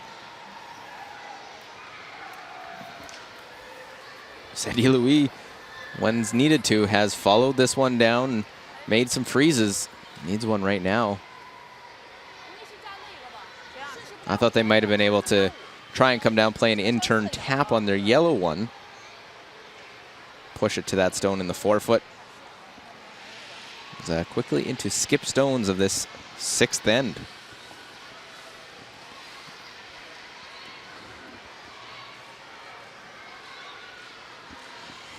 Yep, this has been a speedy end. Bearing in mind the time factor. So it's Ria Liu.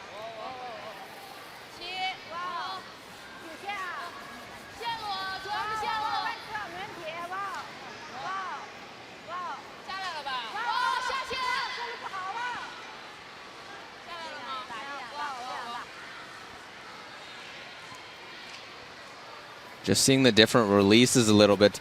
Maybe just a little bit out. Obviously more weight there, staying outside and following different paths. Having trouble really following a stone in that last end, drawing to the forefoot. Korea was tight to the guards. The Chinese side was about 2 feet out. That can all be on release. Whether you're sliding a hair outside of the broom and getting the rock started, turning it in a little bit to cause it to curl more, or sliding inside and setting it out. Yeah, they are very different, actually. Chi-Gim. Let's see where this one goes. Can be different as long as you know where to put the broom for your team, and your team throws very similar is an advantage. Just waiting for it to make its move. Korea gets that one into the forefoot to lie two. And she beat USA against Sweden, also in the 6th end. 4-3 to the Swedes now. As Alison Pottinger delivers the last stone. Well, facing a few here, and this one's been back and forth. US get off to a good start. Sweden just got their deuce, and the hit uses that catcher on the side. And 4-4. US trying to stay unbeaten. Sweden trying to avoid dropping 2 games back of the leader. The other unbeaten team is Switzerland, and they have a lead as well.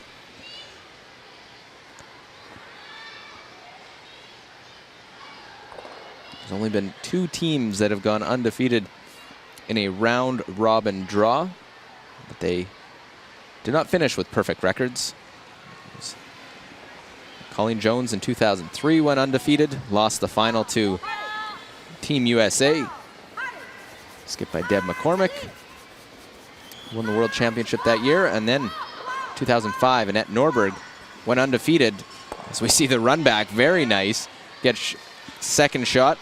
But Annette Norberg lost the Page 1-2 game before going on to defeat the US in the final. So sweeping through the round robin doesn't necessarily mean anything in the end. Well, it becomes very difficult to keep that unblemished record. It could be a bit of a weight around your neck in some ways, can't it? We did just see at the Olympic Winter Games, Jennifer Jones and her team go undefeated.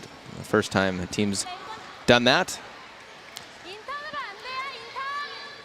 Yep. To win the biggest prize of all. So Sedia Louis played that raise on her last. I thought she might play it on her first. It ended up going back 12 foot. Now this a delicate in-turn tap. Try and go over the top of that red one. Does have some room to roll, so this is a delicate weight and line shot on Chi-Gim. And it's the last stone of this end. And Unchi.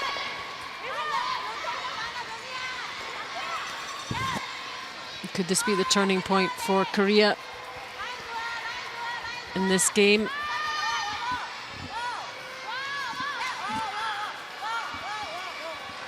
Well, this, they won't move it. They just go around, and pardon me, they didn't have to move that one. I was thinking it was shot. They just had the straight draw for the second point.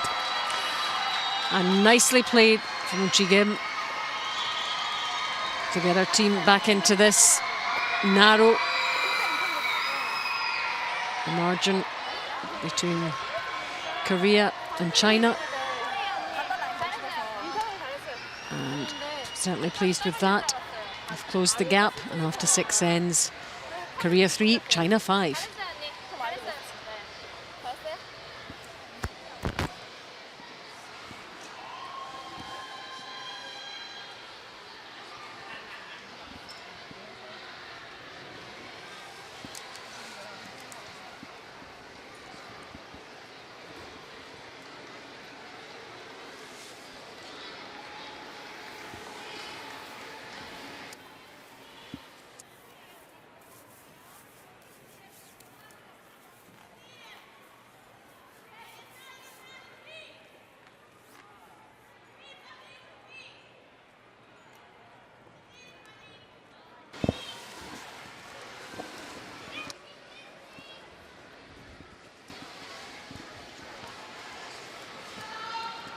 Well, some nice draws earlier. And both Ji-Sung Kim and Eun-Chi Kim able to set up the draw to the forefoot to the button for second point, and a much needed 2 points. Korea will hope to use that, get some momentum. It's 4 ends remaining. This one draws down. They get past that yellow. Nicely done, right to the button to get the 2. And it's a 2-point game all of a sudden.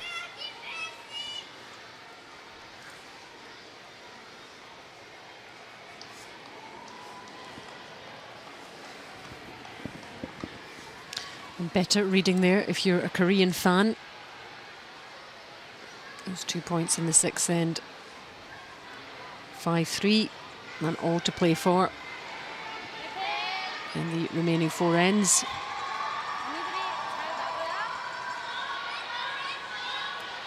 And Korea coming right back into it after the break.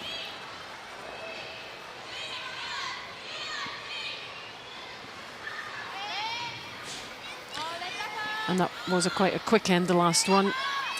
29 and 26 the times. Look, is that a major problem for either team, do you think? Shouldn't be a problem yet, but Korea has obviously, they picked up their pace a little bit, so they closed it.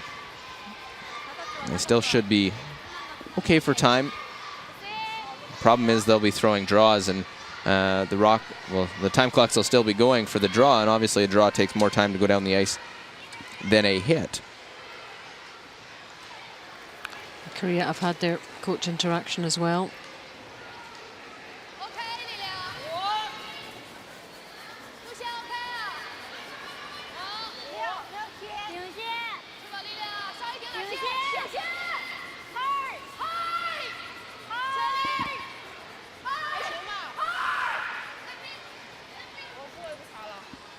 Well, they just get by that front one.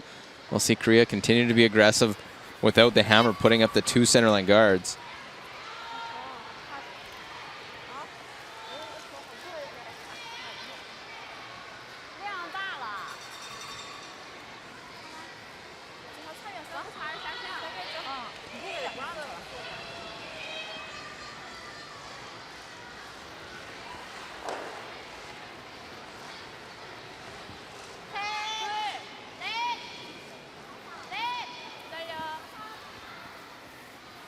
We'll try and put a second guard out in front.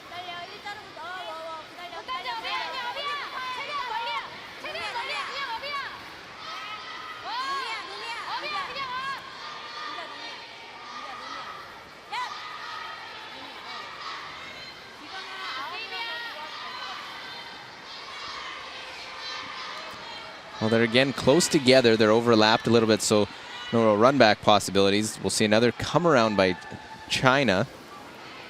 They could have decided to draw to the open side. They could have played the tick shot if they wanted. Here they decide to draw around.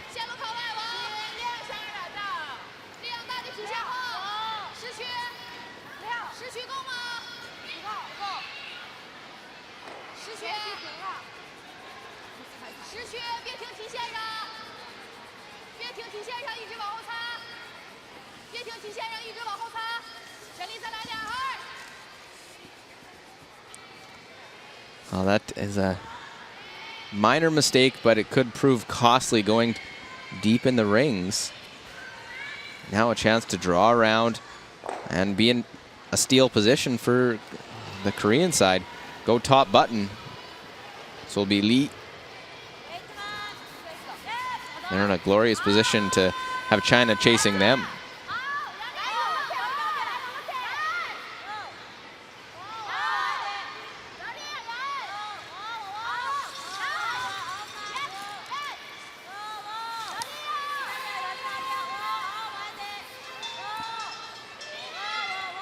I'll just sit in the corner, sit on top of that one, and perfect shot. Forces China to go out and peel the guard.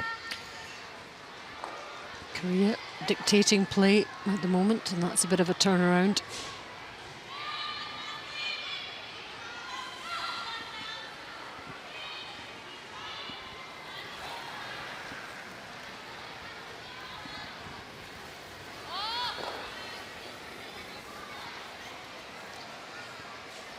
Well, trying to see if they can get them both, and they'll just touch that red one over a little bit, get it off the center line. Yep, shifting one. Meantime, sheet D, Germany against Russia, 7th end, 3-2 to Russia, and it's the Russian skip Anna Sidorova with the last stone of this 7th end. Very close game. Delicate weight from Sidorova. Always looks anxious. Well, this is a chance to extend their lead. They're just playing patient, getting an early deuce in that game, and now that biter on the side. It's a score of 3 and a commanding 6-2 lead with 3 to play in that game. That could be a significant end in the grand scheme of things as the guard goes back up again.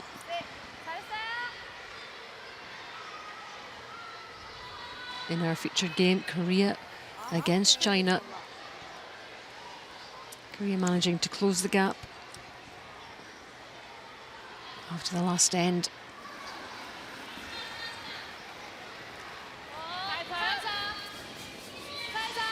Li Yu, very experienced. Trying to peel that one, just rolls it off again. Another one in the corner, taking away that in-turn draw path, so that could be key late in the end. Getting to interesting stages in all our games on sheet C. Switzerland against Latvia, 5-1 up 7th end. And again, Latvia skip Evita Regja trying to get her team back into this.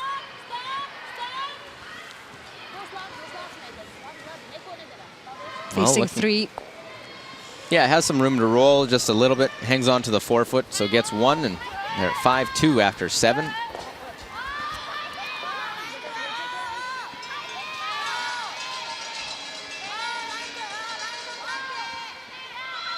Korea guarding things up.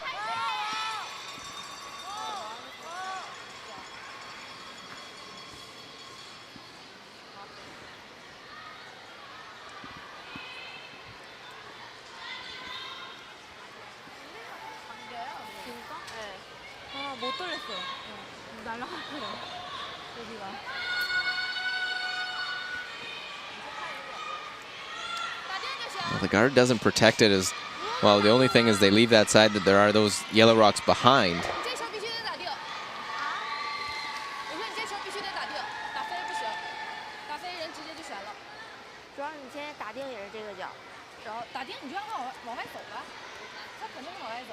I think they're going to have to try and come down and move it, get to the nose, a little tap back.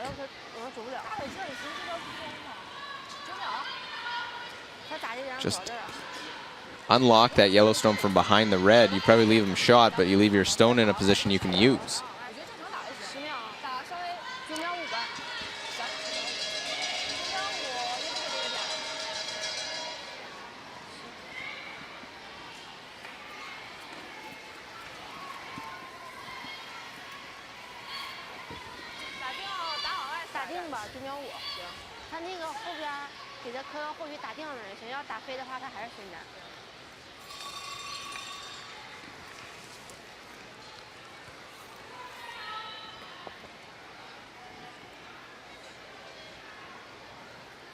That broom looks like they're throwing some weight at it.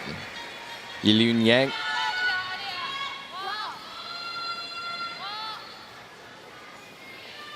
Let's try and pick that one out. Even if they lose one of their yellows, isn't a terrible result. And they'll pick it clean. Almost would have preferred moving one of the yellows. Now Korea can still use them. They could freeze to it. They could play a little tap and roll. I like the tap and roll here. Just move it a little bit and try and roll behind cover. Sit on the side of the button.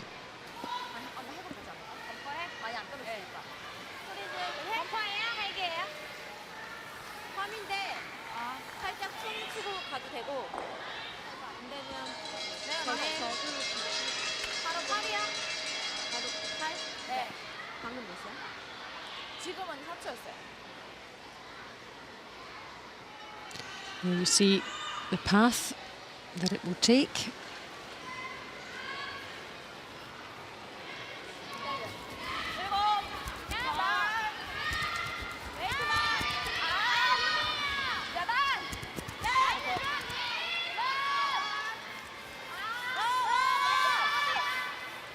Need to try and get in for a shot.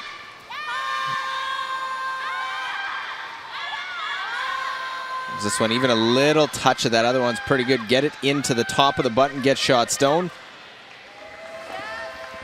Very nice. They bury behind that guard. There is some separation. I think there's still room to try and come down with the out turn and move it back. But that was perfect weight, allowed the sweepers to take it down to it. You really did see the value of the sweepers there and what they do and what a difference they can make. You can see a sliver of it. And how big's the sliver? it's about a sliver, just a few millimeters of that one available, but enough that Yang should be able to come down with a bit of weight. And it wouldn't be to their detriment to get rid of one of those back yellows. Just move it a little bit. So the weight, all important here. This one, a long way to move where they're just hitting their own. And that one will peel their own off the side. Must have got that one out on the release because it is didn't really shot achieve stone, and very much, Korea did it? In a golden position now to try and secure that steal. Well, here's a look at this one. Just on the release, see if maybe she sets it out as she's releasing the stone. Just a little touch maybe at the end. There was a little extra one, wasn't there? And doesn't take much. Yep, that's enough to make the difference. Might have a chance to come back with draw weight, but not on a hit like that.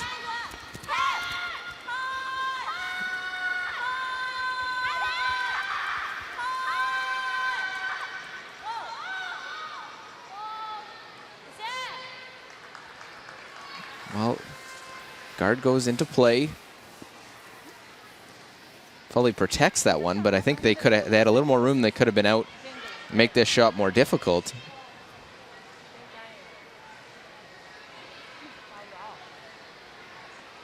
I still think you can get at it with the out turn and try and just tap it over their own.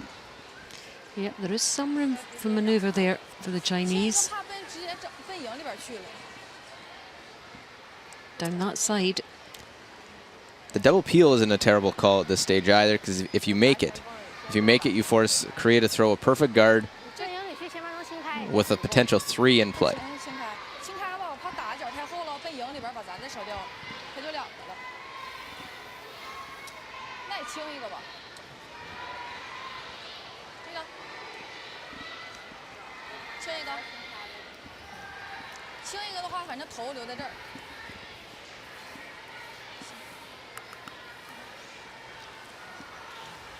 So the double peel is the play. Has to cross the face of that one that was just thrown.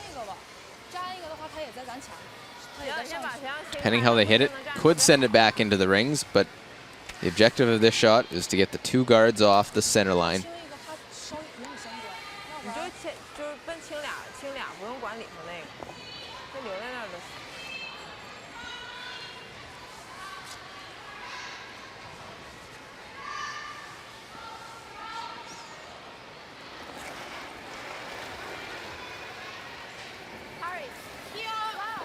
Sadie Louis trying to get them both, and will jam it and leave that stone still out in front.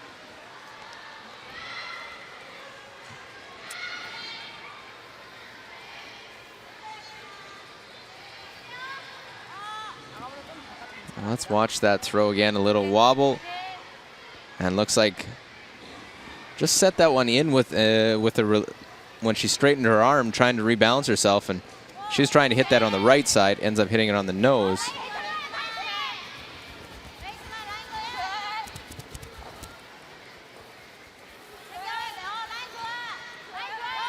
I like bringing this one right in on top. You have a chance, you can sense they're trying to put the pressure on. They're worried that if they come in, they leave an out and an option for a double.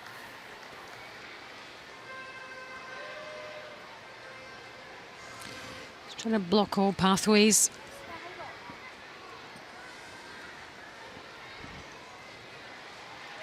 I don't think there's a small draw to the side of the Ford logo there, right on the button, but you're looking at a small window you're looking to try and get to. Certainly given Team China something to think about there. It all comes back, and it's hard to put it just on one player, but Leadstone's being deep in the rings. Been chasing since that point.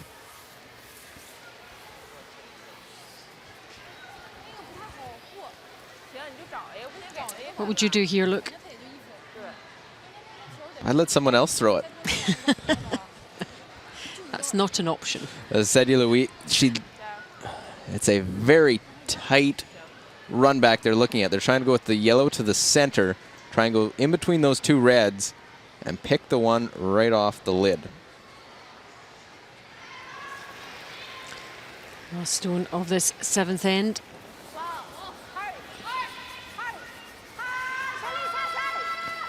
City up. Well, try and see if they can go through. And they won't. They'll over curl, and it's a steal of Korea. A 1-point game now. I wonder what difference that could make. Remember, the 7th end.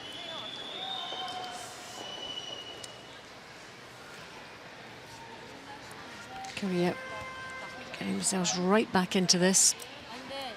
It's now Korea 4, China 5.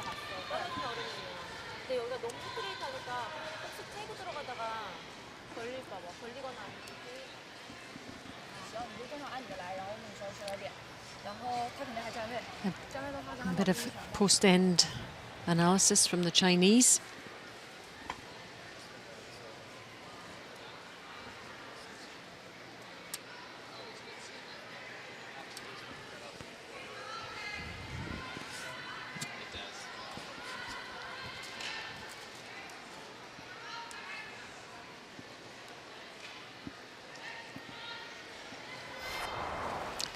Let's check on Germany against Russia. It has been a struggle for Germany and Imogen Una Lehmann. First time skipping at a world championship. And losing out 3 in the previous end. 8th end, last stone. Russia had has a couple in the top of the 8-foot. Trying to go around it and draw for her single point. And this is on the opposite side of the ice. This is out towards the boards. A path hasn't been thrown as much. That one trying to come down, just get past the one to outcount it. But it will be a steal. Yep. One more for Russia. You can tell by her face. There's a huge disappointment. It's just not quite happening for them. Germany coming in sitting at 3 losses, no wins. One of 2 winless teams. Czech Republic and Germany looking for their first win. Well, Russia's starting to get a little momentum going after a first game loss.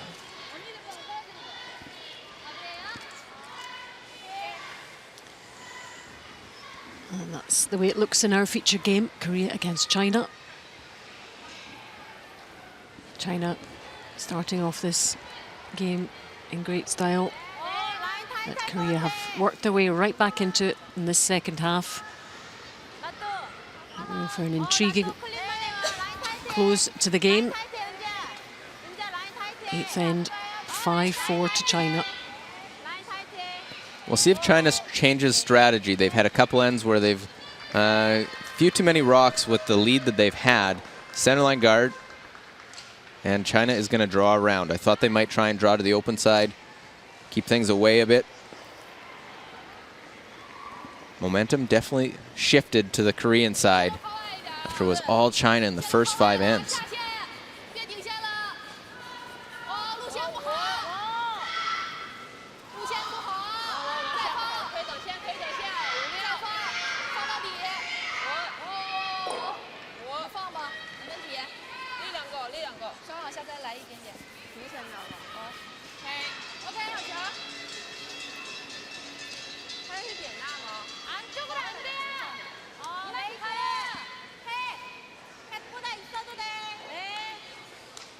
So that one, top part of the rings. That's important that it's not behind the tee line. Got themselves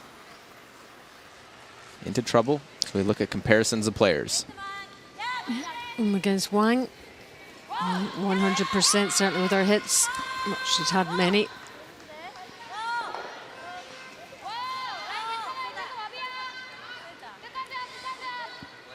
Game of two halves, that's for sure. Well, right on the nose.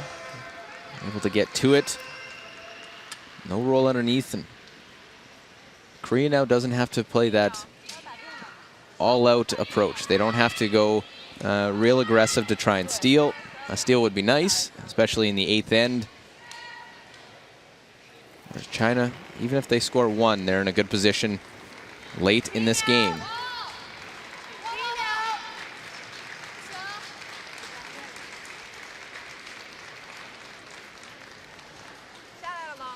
Sweepers staying well off this one.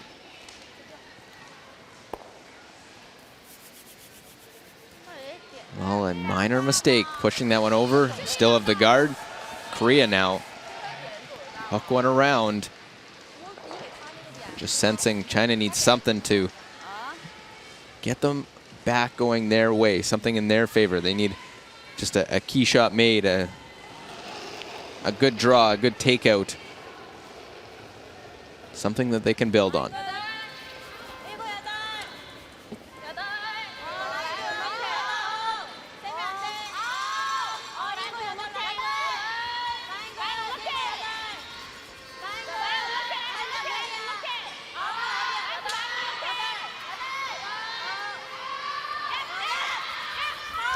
Get this over so it's protected as much as possible, the line with the other.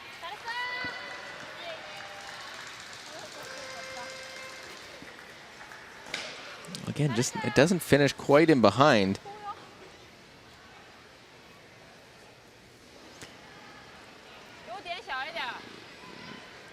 Well, I think it's an important one in order to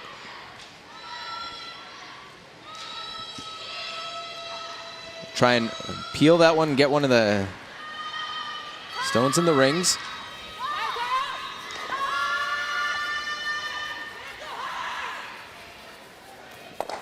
Mal will go straight back in between. And look what's still out in front. A yellow stone protecting that one. Korea's just, they've got in a position where they continue to play the draws, play the freezes and taps. They keep the stones in play. Comparison between the seconds, Lee and Liu. Draw certainly 13% is not good if you're Team China and Liu. And Korea's doing a great job in forcing China to try and play that freeze tap, the draw weight game. And that's what's allowed them to get right back into this. Yeah, pick on your opponent's weaknesses.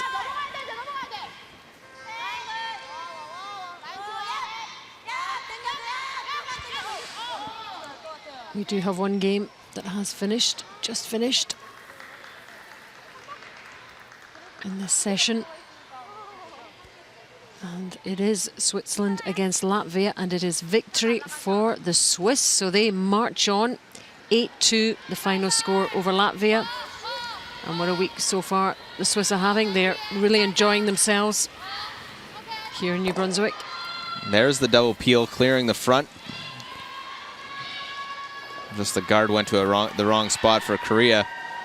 So maybe they'll use that, build on that one, that one clears the front. And just with the Swiss team, so they're 4-0. Depending what happens between USA and Sweden, they could be atop the standings. Oh dear. Well, looked a bit lame sitting out there, that didn't it? Clearly hit the boards there. Hit the foam bumpers that they use. It was almost right out. Out of play.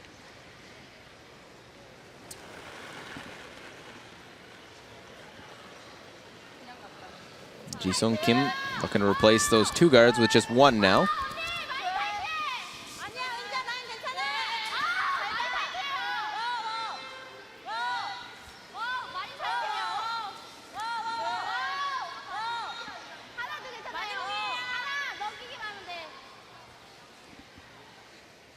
Well, very high guard, and it over curls for them. So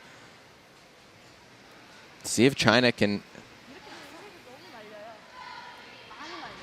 build upon that double peel. Just need to focus on each shot, make each shot before looking at the next. Make this hit. She is open now. You can roll over in front of the other one. Angle would set up for a double if you can throw enough weight.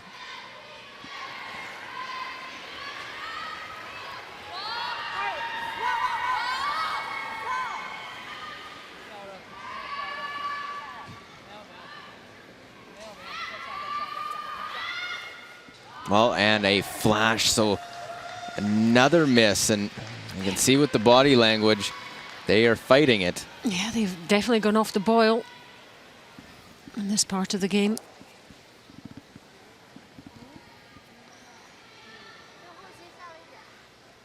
Yep, you can see, yeah, it was that tiny, but doesn't matter how tiny it was.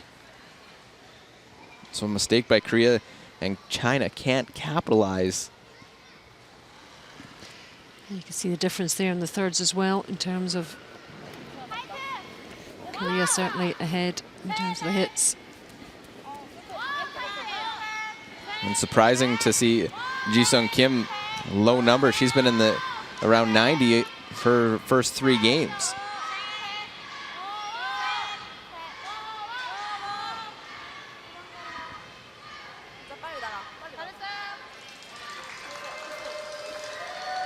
So the guard goes out in front. There's 2 there. Last of third stones.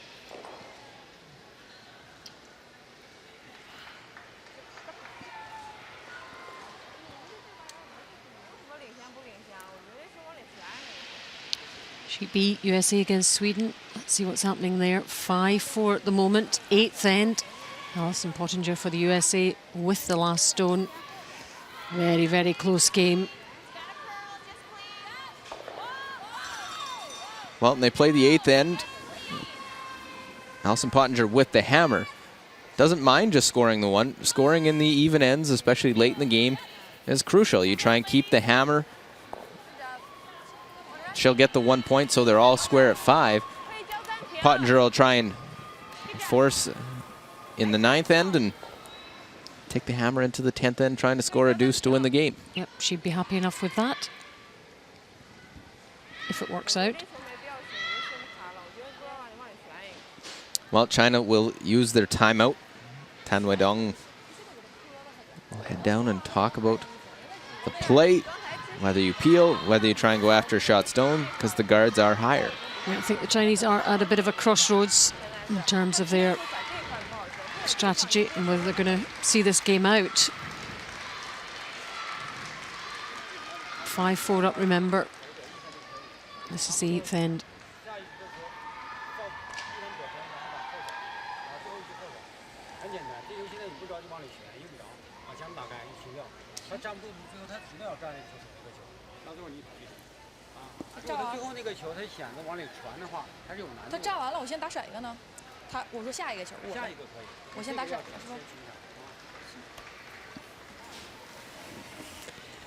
Seemed quite straightforward. Lining up the angles. Play the double peel if you miss it. Get the top one off. I'm trying to see if where they need to hit it. Try and kick it back into the rings as well and get the third one. So Yilun Yang will have some speed behind this one.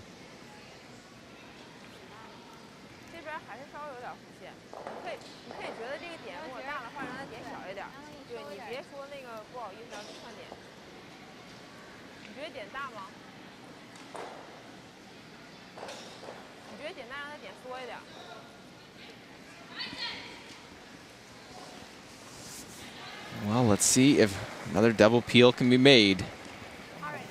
Get the right angle, run it back on the double peel into the rings. Missing with her last shot. What can she do with this? Well, get one, run it back, catch the one in the rings. Oh, and very close to catching that one.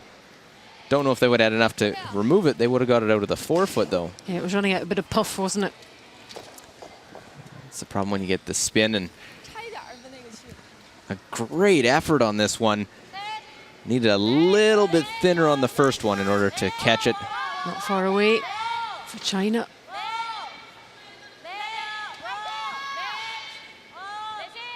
As we've said a lot in this eighth end, another guard here for Korea.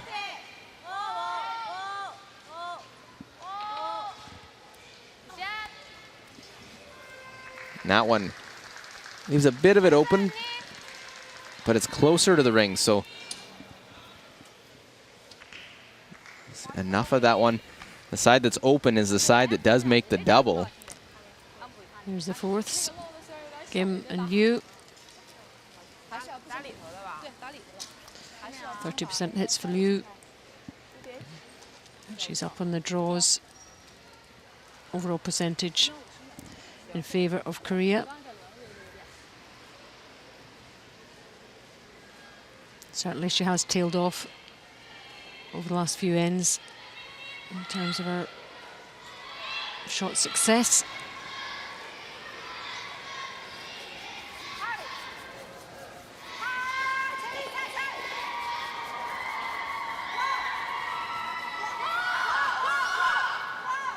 Well, get by the guard, make the hit.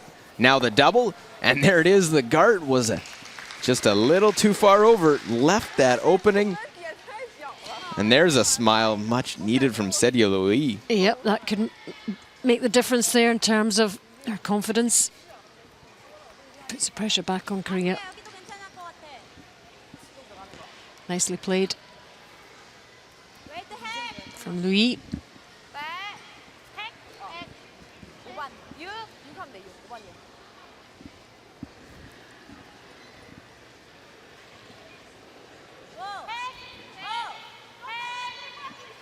And Chi Gim now with her final stone, trying to get at that. Playing the out turn. This is the first time they've really had to come after Chinese stones. Try and have enough tap that one through. Won't roll behind cover. And Allison, we didn't really talk about it, but is that one in the rings that they're looking at right now? Yeah, we'd forgotten about that one for a while. Korea had a couple in there, didn't think it was going to come into play. Should they have got rid of that earlier? With that look right there from off the on the walkway, it looks like it's in. But I think because we are playing the eighth end, I think you have a 1-point lead. I think he knows this one. Take one for sure, and if it isn't in, you still take one in the eighth end. Doesn't look in there, does it?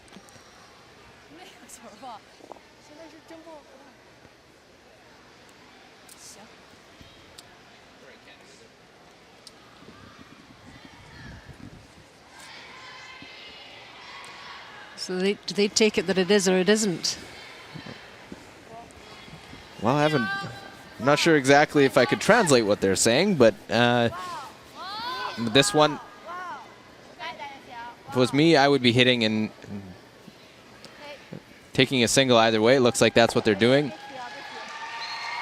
We'll see them put the stick on it to make sure if it's in or not, but it'll be a score for China one way or the other. Yep, 1 or 2. And I'm pretty sure we were going to see this, the measurement. So the third time, it will be a different measuring device they'll use as opposed to measuring 2 stones. It'll be 12 feet long. Put it in the middle of the rings. And as an ice maker loves, he will be tested to see how well he put on the rings, if they were perfectly symmetrical. Well, it is Canada. Jamie Barassa and his ice crew here have done a great job. Will be the first to go give them a hard time if they aren't perfect. Been busy, but be hard to tell. Umpire is getting a workout. 2 measures, and now, if it hits, so she'll move it in, and it is in the rings. There we go. So it was worth the wait, worth the measure. Smiles all around from China. They get an extra point out of that one where it looked like they could be giving up a steal. Instead, it's 2 points. After 8, Korea 4, China 7.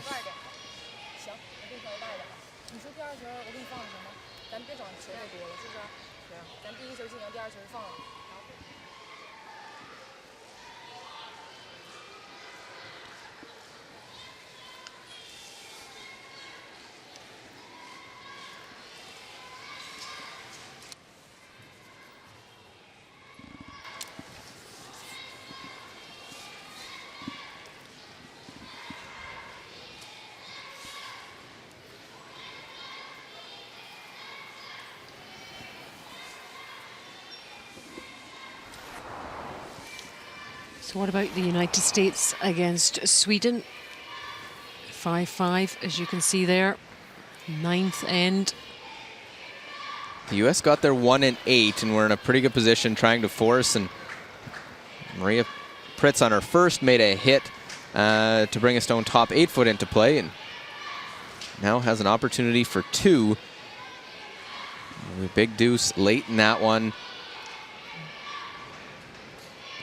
Looking to just draw to the side of the house, needs full 12 foot or better.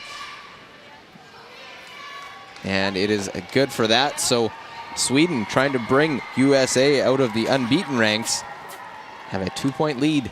They're heading to the 10th end. They're a full end ahead of us.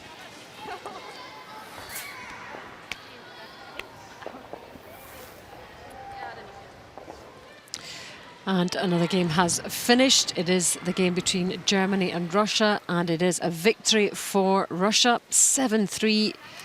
They march on. Germany still without a win in the round robin. So a 3-point lead in the 9th. They decide to throw one through. Thought they might have, if you're going to throw one through, put one into the top of the 4 foot first and throw your second away in case you come up short or go behind the tee line, you could peel it out. But they're going to throw the corner guard for Korea. They must be feeling confident, China, to do that then. A 3-point lead. Right now, you don't mind giving 2 isn't the end of the world. You leave another one in, you give them a chance to use one of your stones. So what a Korea, what's their thinking in this 9th end?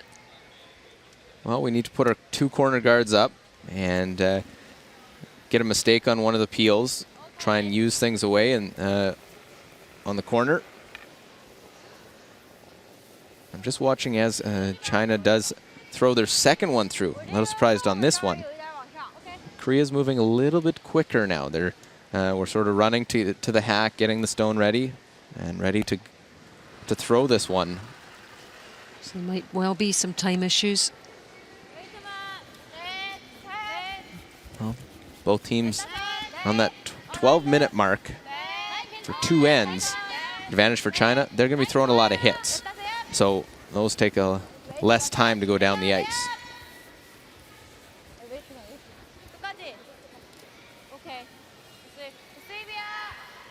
Both teams have used their timeout. Yeah, you can tell everybody's just a bit more businesslike here, a bit more bustling, ready to go. You see the time clocks there, 12 minutes each. Don't really like 7 minutes to be comfortable to play an end. So we see the peel of the top one.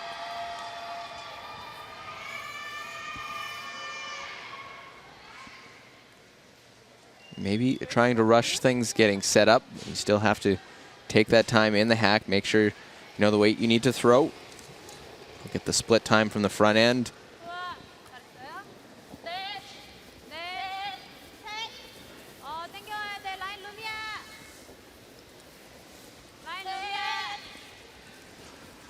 And just those 2 games, including ours, remaining on the ice.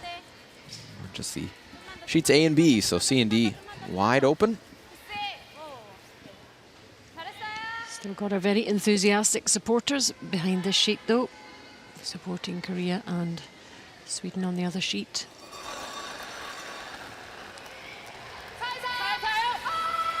So Korea wants to try and get a 2 in this end. Maybe get a mistaking opportunity at 3. China will look to peel. A blank they don't mind at this stage. They threw their first 2 lead stones through. Still need to keep those concentration levels up, though. Don't slack, because these girls will be ready to pounce on any mistakes.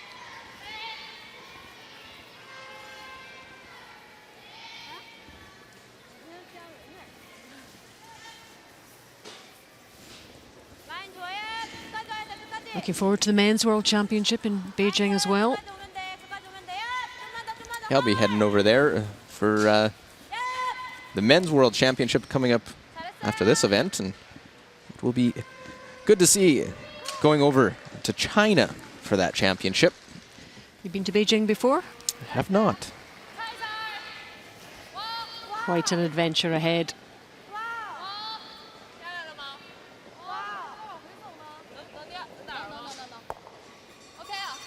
Well, the little tick. And that one, that's why they don't put pictures in this stats book of how the shot went down. Goes down as a made shot. Whether you catch a little bit or a lot to peel that one out.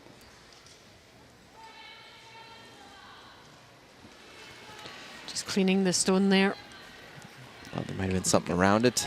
A little bit of debris and just keeping it clean. Now, they make the play. They didn't get a miss on any of those peels. Looking for the intern come around.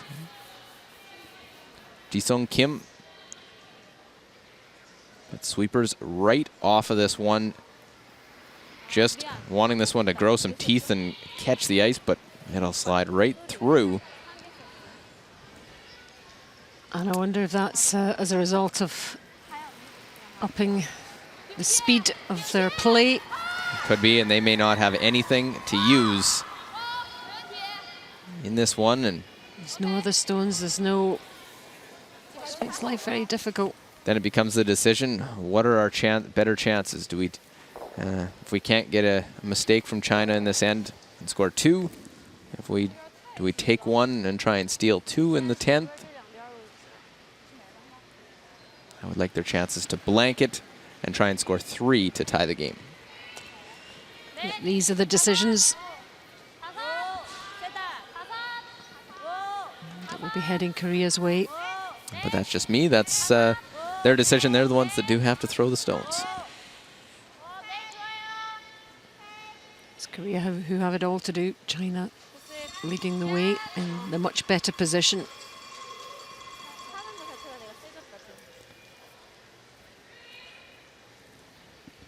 Well, Sedye Louis looks pretty calm and relaxed, heading down for her first rock of this 9th end to play the peel.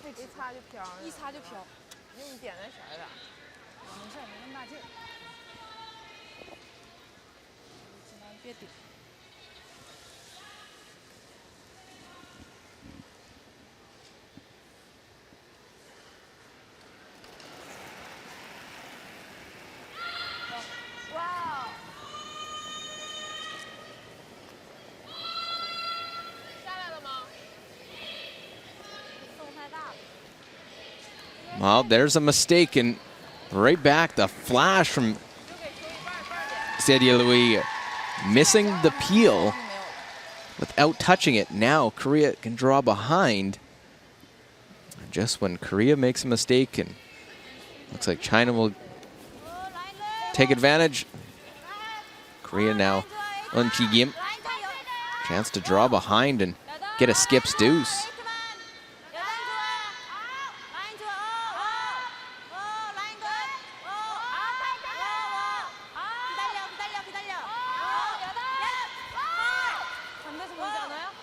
Well, and take advantage indeed they do.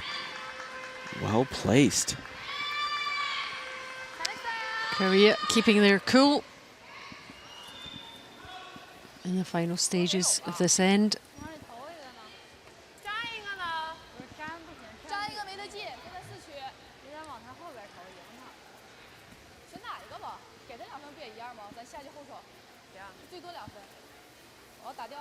Well, this ice looks like they're trying to play the little tap on it.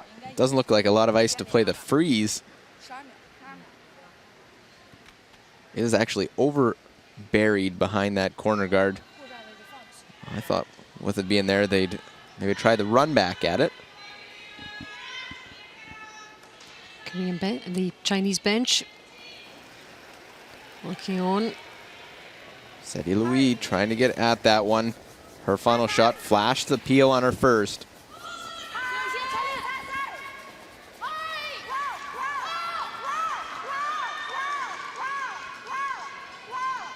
Past the front, catch enough of it, and they won't. That was such a tough shot. And it was playing the freeze so well early in the game, and I think just didn't have the confidence that she could make that perfect freeze. She didn't seem entirely confident on release, but it was a very tricky shot. Unchi Gim. Last stone, yep. Unchi. Just needs to hit rings to get within one again, heading to the 10th end.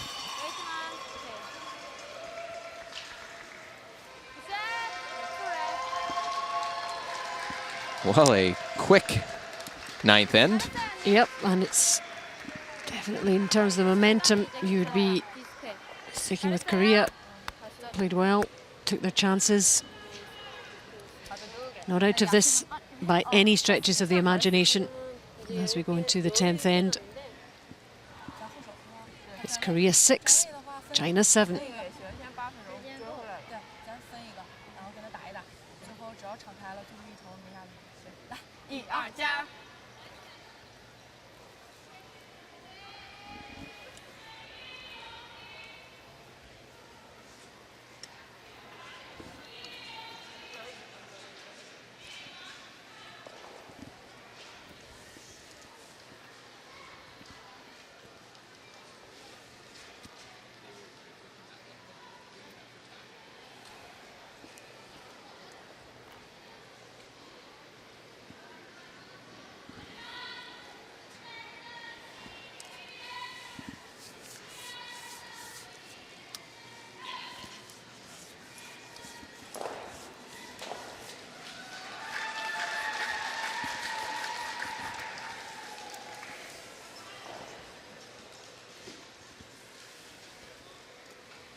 So, into this 10th end of this round-robin game between Korea and China, our featured game at the Ford World Women's Curling Championship 2014, Session 6.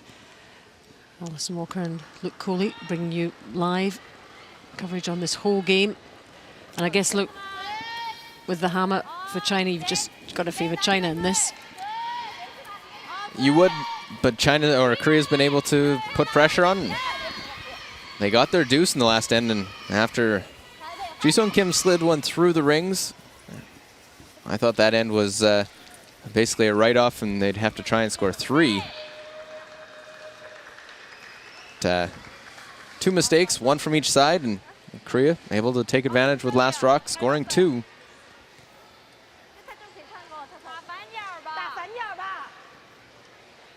Halfway through, didn't think we'd be playing this 10th end the way China was controlling. That one just over the hog line to start things off.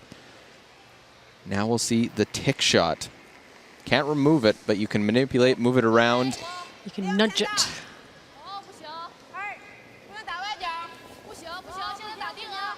If it does get removed from play, the throwing stone is put back. But it's pulled from play, and that one will go back out in front where it was, as you see them marking it with their broom. Hit it on the nose with takeout weight. So the yellow one gets pulled, red stone out in front. Chance to put that second guard. Seems just such a waste, that shot. It can win you the game and open up the forefoot if you make it, some teams just don't practice it enough or use it. There's teams that use it on numerous occasions throughout a game, not just in tight scenarios late in the match. Is it more a Canadian thing? No, I wouldn't say it's a Canadian thing. It's been used late in games numerous times. I've seen a lot of different nations use that one. Using it more in the game is something the Canadian women's team, Rachel Holman, uses here more than others.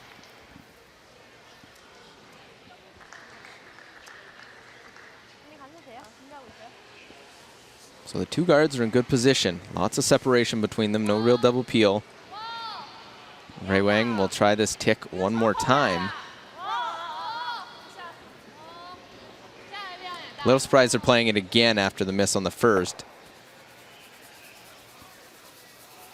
And that one will hit the board, so 2 missed shots.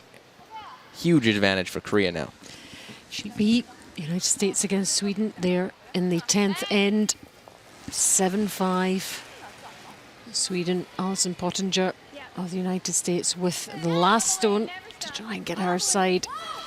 She has a quiet weight double. She has to make it and stick her shooter. Well, needs to curl just a bit more to make that double. Move it far enough. She just played quiet weight, needed to curl up a bit more. It'll be a steal of 1, and Sweden knocks the U.S. from the unbeaten ranks. Yep, but pushing her absolutely all the way. So close to making that. But a win for Sweden. 8-5, the final score. Now Korea needs to wrap this one around. Get it to the forefoot if they can. Great sweep there. Using everything they got here in this 10th end. And almost directly behind the other red. This is the only game that's left on in the arena now. Well, And victory for Sweden, and their supporters loving that.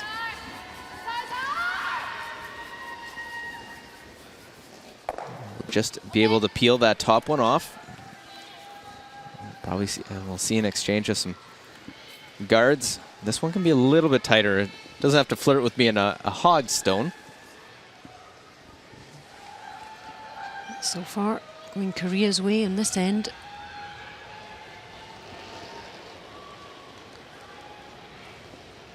So with that Swedish win, now there's 3 teams tied for second place. The US, Russia, and Sweden all at 3-1. Korea, with a win, can tie them at 3-1.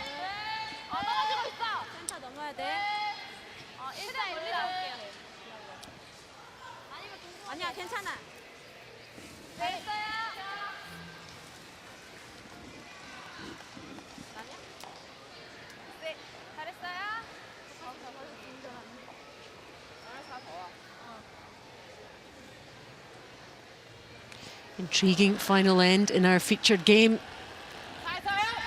Could go either way. China have last stone. Well, trying to leading. see if they can get both of them. Jinli Liu with big weight to try and get them both, but again, just the one. Be an exchange of guards and peels. Important placement. They don't set up a chance at the double. Leave it high, right in front of the other one.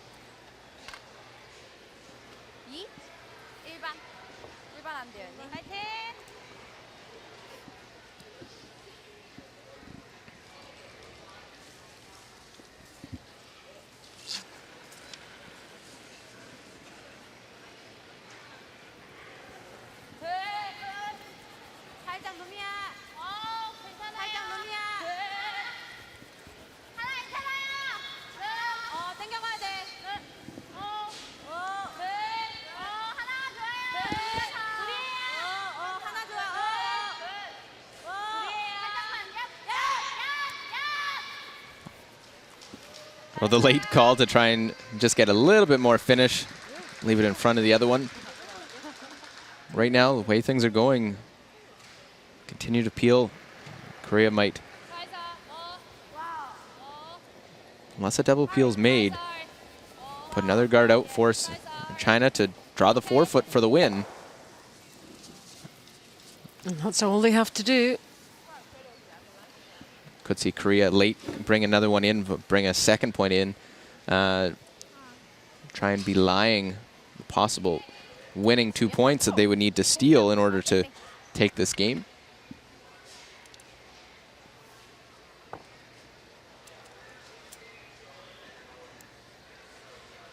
Remember, 1 point, as you can see, to take it to an extra end, 2 to win. 51% on 17 draws, which is not brilliant. And primarily playing draws in this game for the Korean skip, throwing third stones.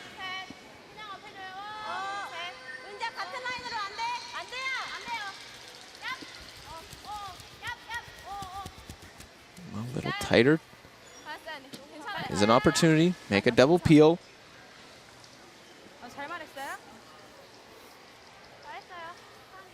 This would definitely change the look of the end if this was made.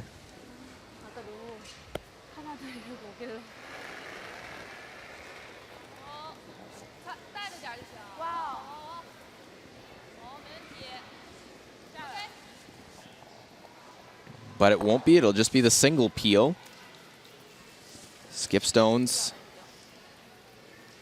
I think right now you need to throw one more guard. I still think you throw one more guard and then make a move with your last. They're looking to go back 8 foot. I think you go there, they draw down to you, you draw down to them, and they can draw down. It's deep enough they could have draw with backing to win the game.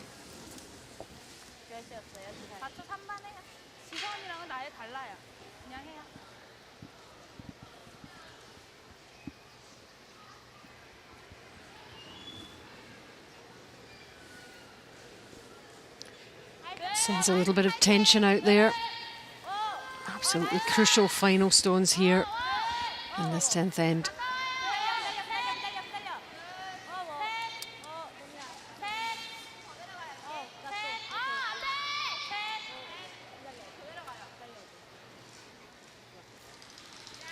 China have led all the way through, but they're under a bit of pressure here, look. They are. They've had a fast-charging Korean team in the second half, and they would have started the game like this. They wouldn't be in the predicament where they need to steal 1 to tie, steal 2 to win. China looking to avoid that. They held off the Czech Republic yesterday, but let one slip away against the Swiss.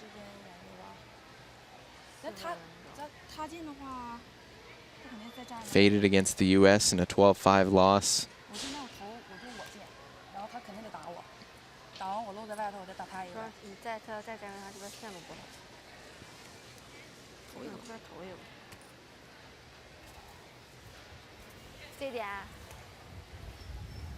So quick discussion. Well, realizing they peel the top guard or try the double peel and they only get 1. Korea can draw around, come to the top, on top of their own. They could come to the back of the forefoot. So looking to beat their opponent in. 83% on our draws, 39 on the hits. It's had a couple of open misses. Last end flashed one. Fourth end had a chance at a double, missed it. And this one sliding hopelessly beside to the back of the house. Second shot, back 8 foot. And if you're going to make that play into the rings, you need to make it count. And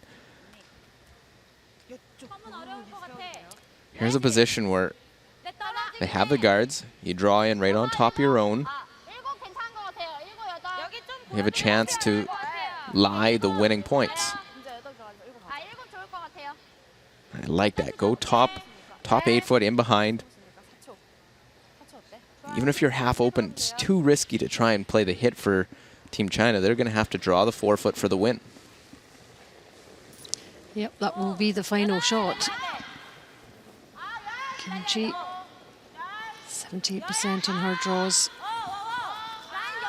They've taken this end right to China, pushing them all away.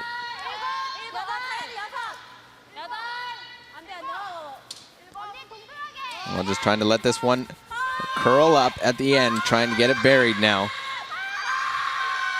It just didn't finish for them. It'll split center line.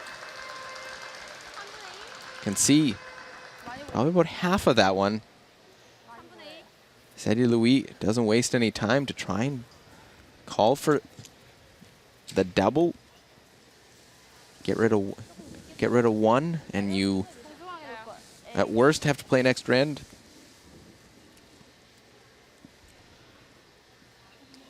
But this one not fully visible.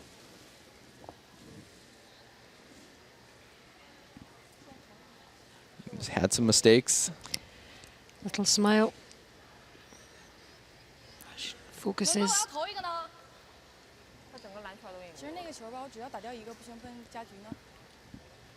Important shot for the Chinese skip. I thought this was the right call here to the draw to the forefoot. She changes her mind in the hack after talking with the front end. Double, just you're basically playing to play an extra because you're not going to make that double with what's available. So last stone of this 10th end to determine what happens next.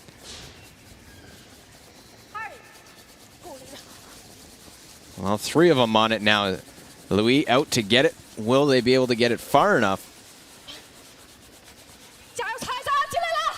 All 4 of them get past that top one, drag it all the way in to the forefoot, and a full team sweep to get there. It was hard work in the end for China. Korea absolutely pushed them. But there we go. It is over. Final score. Korea 6, China 8.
Well, 5th end and a lot of stones behind the tee line.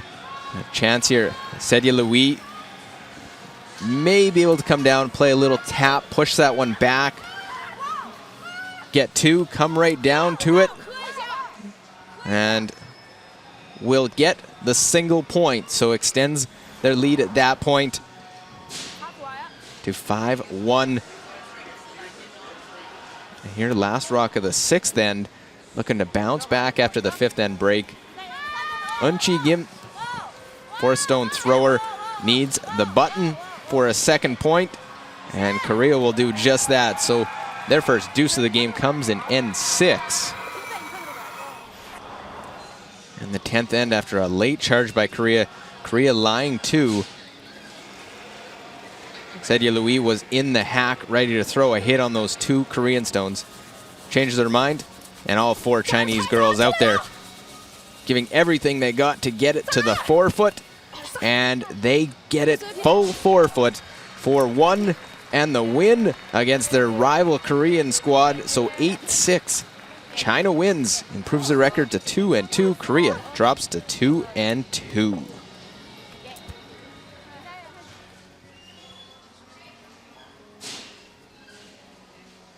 It was the last game to wrap up here in session 6. It is 8-5. Sweden defeats the U.S., their first loss, while Switzerland stays unbeaten, defeating Latvia 8-2, and Russia defeats Germany 7-3, continuing their strong play.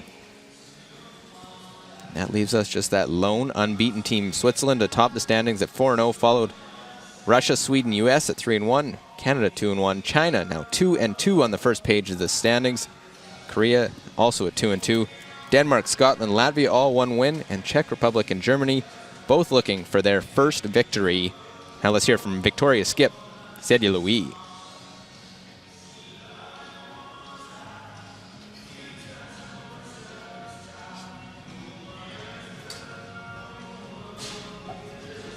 How do you feel after the win? 就说你这次获第2次胜利，什么样的感觉？非常开心。We're happy. What did you think made the difference? 就说这个获得胜 ，It's meaning it's one game is make difference or just the In the game. game, what made the difference? OK， 就在这场比赛中，你认为有什么不同？两个队有什么不同？两个队不同的就是我觉得成功率吧，韩国队可能要好一些，而且他在5局以后的这种拼搏的精神要更强一些。OK， this thought is different for performance. So Korea much better than ours, and it's especially after in the second half. China started very well, but tailed off in the middle. Was she worried? Yeah， 但是想问你说，中国开局挺好，但中间呢有很多的问题，是这样的吗？有一些问题，毕竟是年轻队伍，但我们会改进的。Yes, you're right. It's something that's in the middle games has some mistake, but she said we are just a young team. The first time go to world, so we try to learn some from here.